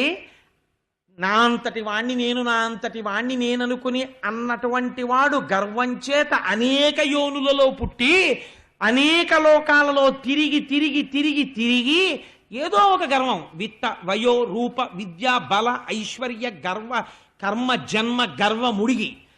అన్నం ఈశ్వరానుగ్రహం, ఐశ్వర్యం ఈశ్వరానుగ్రహం, రాజ్యం ఈశ్వరానుగ్రహం, పాండిత్యం ఈశ్వరానుగ్రహం, ఏది ఉన్నా ఈశ్వరానుగ్రహం అన్న స్థితికి వచ్చేసిన తరువాత కష్టం వచ్చేవాడు ఐశ్వర్యాన్నే తీస్తున్నా కూడా ఈశ్వరానుగ్రహం. అనగలిగిన వాణ్ణి రక్షించడం అన్న మాట నేను అనను. వాడు నా నుంచి రక్షణ పొందడం కాదు, వాడు నా కొరకు రక్షింపవలయువాడు. వాడిని రక్షించకపోతే అసలు నేనున్నాను అని లోకం నమ్మదు. నేనున్నాను అనడానికి గుర్తేమి? వాడిని రక్షించాలి. ఇప్పుడు అందుకని వాడి కోసం వాడిని రక్షించడం కాదు, నా కోసం వాడిని రక్షించాలి. ఇప్పుడు నేను బలిచక్రవర్తి కోసం బలిచక్రవర్తిని రక్షించట్లేదు, నా కోసం బలిచక్రవర్తిని రక్షిస్తున్నాను. మీకేం తెలుసు పిచ్చాలల్లారా, నేను వాడికి ఏమి ఇవ్వబోతున్నాను. అందుకని వాడు నా కొరకు రక్షింపవలయువాడు, నా కోసం వాడిని రక్షిస్తున్నాను రా. వరుణపాశములతో కట్టాను. ఎవరినైనా సైగ చేస్తాడేమోనని చెయ్యలేదు, అలా నిలబడిపోయాడు. కాబట్టి నేను వీడికి ఏమిస్తున్నానో మీకు తెలుసా? సావర్ణి మనువు వేళ్లకు దేవేంద్రుండగునితడు దేవతలకు దుర్భాసితమకు నా చోటికి రావింతును అంతు మీద రక్షింతుదయన్.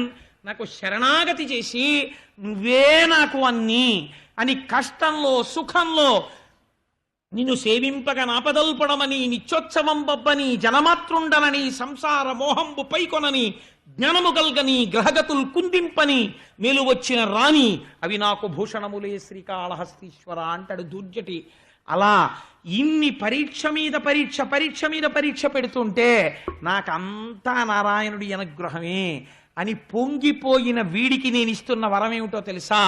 సావర్ణి మనువు వేళ్లకు దేవేంద్రుండగునితడు దేవతలకు. సావర్ణి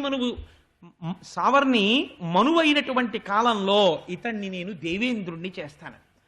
ఆ తరువాత ఎవ్వరూ రానటువంటి ప్రదేశము, ఎవ్వరూ దర్శించని ప్రదేశము, కేవలం నిలబడి ప్రార్థన చేస్తే నా అశరీరవాణి వినపడుతుంది తప్ప నేను ఉన్న మూలమైన చోటుని ఎవరు చూడరో అటువంటి చోటుకి వీడిని రప్పించుకుంటాను, నాలో కలిపేసుకుంటాను. అప్పటి వరకు కూడా ఎక్కడుంచుతానో తెలుసా? దేవతలు కూడా ఎక్కడుండాలని కోరుకుంటారో అటువంటి సుతలలోకమనకంతటికి ఇతన్ని అధిపతిని చేస్తున్నాను. సర్వకాలముల యందు నా సుదర్శన చక్రం ఇతనికి అండగా ఉండి రక్షిస్తుంది. 10 దిక్కులను పరిపాలించేటటువంటి దిక్పాలకులు ఎవరూ కూడా బలిచక్రవర్తి జోలికి వెళ్ళడానికి వీలు లేదు. నా శాసనం ఇది, వామన శాసనం. అటువంటి వాడై ఆ సుతలలోకంలో రోగాలు కాని, ఆకలి కాని, దప్పిక కాని ఏమీ ఉండవు. ఆనందంతో బలిచక్రవర్తి యందు దోషమేమి మరి అంటే ఎర్రసిరాతో మీరు అండర్లైన్ చేసి జ్ఞాపకం పెట్టుకోండి. మరి శిక్ష ఎందుకు పడింది అంటే దుర్జన సాంగత్యం ఉన్నది. లోపల ఎంత గొప్పవాడైనా చాలా కాలము రాక్షసులతో కలిసి తిరిగాడు. కానీ ఇవాళ సజ్జనుడై మనస్సుని నిలబెట్టుకున్నాడు. కాబట్టి భృగువంశ సంజాతులైనటువంటి బ్రాహ్మణులతో కలిసి తిరగడంలో ఆయనకి ఈశ్వరుడంటే ఏమిటో అర్థమైంది ఇప్పుడు. కాబట్టి ఈ తిరిగినటువంటి ఫలితానికి ఇంత గొప్ప వరం ఇస్తున్నాను. రాక్షసులతో కలిసి తిరగడం వల్ల మనస్సులో ఉండిపోయిన నేను దానమిస్తున్నానని ఉండిపోయిన చిన్న ఆభిజాత్యానికి వరుణ పాశాలతో కట్టాను. కానీ అతను చేసిన శరణాగతికి అతన్ని సుతలలోకానికి అధిపతిని చేసి సావర్ణి మనువు వేళకి ఇంద్రుణ్ణి చేసి తదనంతరము నాలో కలుపుకుంటాను అని ఆయన దగ్గర పుచ్చుకున్నటువంటి స్వర్గలోకాన్ని అదితి ఆ రోజు కోరింది కాబట్టి ఇంద్రుడికి తమ్ముడిగా పుట్టాను. ఇవాళ నుంచి నన్ను ఉపేంద్రుడని పిలుస్తారు. ఇంద్రుడి తర్వాత పుట్టినవాణ్ణి, ఇంద్రుడికి తమ్ముణ్ణి. ఇంద్రుడు ఆయనకి కాలి గోటికి చాలను, అటువంటి వాడికి తమ్ముడని పిలిపించుకుని పొంగిపోతున్నాడు. నన్ను ఉపేంద్రుడని పిలుస్తారు. వామనుడి లాంటి తమ్ముళ్ళుంటే అన్నలు పొందని సుఖాలే ఉంటాయి. తను సంపాదించిన రాజ్యంలో భాగం అడగకుండా ఇంద్రుడికి ఇచ్చేశాడు. ఇంద్రుడు రాజ్యాభిషిక్తుడై మళ్ళీ స్వర్గాన్ని పొందాడు. అమ్మకి ఇచ్చినటువంటి వరాన్ని పూర్తి చేశాడు. తాను మళ్ళీ శ్రీమన్నారాయణ పథాన్ని చేరుకుంటూ ఒక మాట చెప్పాడు. ఎవరైతే ఈ వామనమూర్తి యొక్క కథని వింటున్నారో అద్భుత వర్తనుడ గుహరి సద్భావితమైన విమలమైన ఈ లీల వినువాడుద్భుత వర్తనుడైతు దకుద్భాసిత లీల పొందునుత్తమగతులన్. ఎక్కడైనా పితృకార్యాలు చేయకపోతే వామనమూర్తి కథ వింటే వాళ్ళు సశాస్త్రీయముగా పితృకార్యము చేసినట్టే. ఎక్కడైనా ఉపనయనం చేస్తే ఆ ఉపనయనంలో తెలిసి కాని తెలియక కాని ఏమైనా దోషాలు దొల్లి ఉంటే ఆ ఉపనయనము పరిపూర్తి అయి ఆ బ్రహ్మచారి గాయత్రీ మంత్రం చేసుకోవడానికి పూర్ణమైన సిద్ధిని పొందాలంటే వామనమూర్తి యొక్క కథ వినాలి వటువు. అది తర్వాత ఎవరు ఈ వామనమూర్తి కథ వింటున్నారో అటువంటి వారి పాపములను దహించి ఊర్ధ్వలోకముల యందు నివాసమునిస్తాను. వారికి లక్ష్మీ కటాక్షము కలుగుతుంది. వాళ్లకున్న దుర్నిమిత్తములన్నీ పోతాయని సాక్షాత్తుగా భగవానుడే ఫలస్థుతిని చెప్పినటువంటి పరమ ప్రఖ్యాతమైనటువంటి ఈ ఆఖ్యానాన్ని ఇవాల్టి రోజున మనం చెప్పుకోగలగడం భగవంతుని యొక్క నిర్హేతుక కృపాకటాక్ష వీక్షణముగా భావిస్తూ రేపటి రోజున మనం నవమ స్కంధంలోకి ప్రవేశించి మరొక అద్భుతమైనటువంటి ఘట్టాన్ని, ఎన్నో తెలుసుకోవలసినటువంటి మెలికలు ఉన్నటువంటి ఘట్టాన్ని పేరు చెప్పకుండా దాస్తూ రేపటి రోజున ఆవిష్కరిస్తాను. నువ్వు ఎక్కడో నీకు కృష్ణానుగ్రహం ఉందయా, ఎక్కడో గాయత్రీమాత అనుగ్రహం ఉంది. అందుకే ఉపనయనం చేసుకోగానే వామనమూర్తి కథ వినగలిగావు. ఇవాళ మాకు సంబంధించినంత వరకు శ్రీమన్నారాయణుడవై వటువై సభలోకి వచ్చి కూర్చున్నావు కాబట్టి నిన్ను నారాయణ స్వరూపంగా భావించి నమస్కారం, వటువుగా భావించి నీకు ఆశీర్వచనం చేస్తూ గాయత్రీ మంత్రాన్ని విడిచిపెట్టకుండా, జీవితంలో సంధ్యావందనం మానకుండా ప్రతిరోజు సంధ్యావందనాన్ని చేసుకుని బ్రాహ్మణుడవై శర్మవై బ్రాహ్మణ తేజస్సుని పొంది లోకమునకంతటికి చెట్టులా నీడవై 10 మందిని ఉద్ధరించేటటువంటి అదృష్టము నీకు వామనమూర్తి అనుగ్రహముగా కలుగుగాక అని స్వామి పాదములు పట్టి ప్రార్థన చేస్తూ, అమ్మా అందరం ఒక్కసారి నామం చెప్దాం. అందులో ఇవాళ వామనమూర్తి కథ విన్నాం మనం. సహస్రనామ గోవింద గోవింద హరి గోవింద గోకులనందన గోవింద ప్రసన్నమూర్తి గోవింద గోవింద హరి గోవింద గోకులనందన గోవింద కాంచనాంబరధర గోవింద గోవింద హరి గోవింద గోకులనందన గోవింద జనార్దనమూర్తి గోవింద గోవింద హరి గోవింద గోకులనందన గోవింద నందనందన గోవింద గోవింద హరి గోవింద గోకులనందన సీతానాయక గోవింద గోవింద హరి గోవింద గోకులనందన గోవింద పాప వినాశక గోవింద గోవింద హరి గోవింద గోకులనందన గోవింద పాహి మురారే గోవింద గోవింద హరి గోవింద గోకులనందన గోవింద బిల్వపత్రార్చిత గోవింద గోవింద హరి గోవింద గోకులనందన గోవింద జగత్సాక్షి రూప గోవింద గోవింద హరి గోవింద గోకులనందన గోవింద వామనమూర్తివి గోవింద గోవింద హరి గోవింద గోకులనందన గోవింద ఆశ్రితపక్ష గోవింద గోవింద హరి గోవింద గోకులనందన గోవింద శేషాద్రి నిలయ గోవింద గోవింద హరి గోవింద గోకులనందన గోవింద శ్రీనివాస శ్రీ గోవింద గోవింద హరి గోవింద గోకులనందన గోవింద శ్రీ వెంకటేశ గోవింద గోవింద హరి గోవింద గోకులనందన గోవింద విహితమ విహితం వా సర్వమేత్తక్షమస్వ శివ శివ కరుణాబ్ధే శ్రీ మహాదేవ శంభో సర్వం శ్రీ ఉమామహేశ్వర పరబ్రహ్మార్పణమస్తు. స్వస్తి.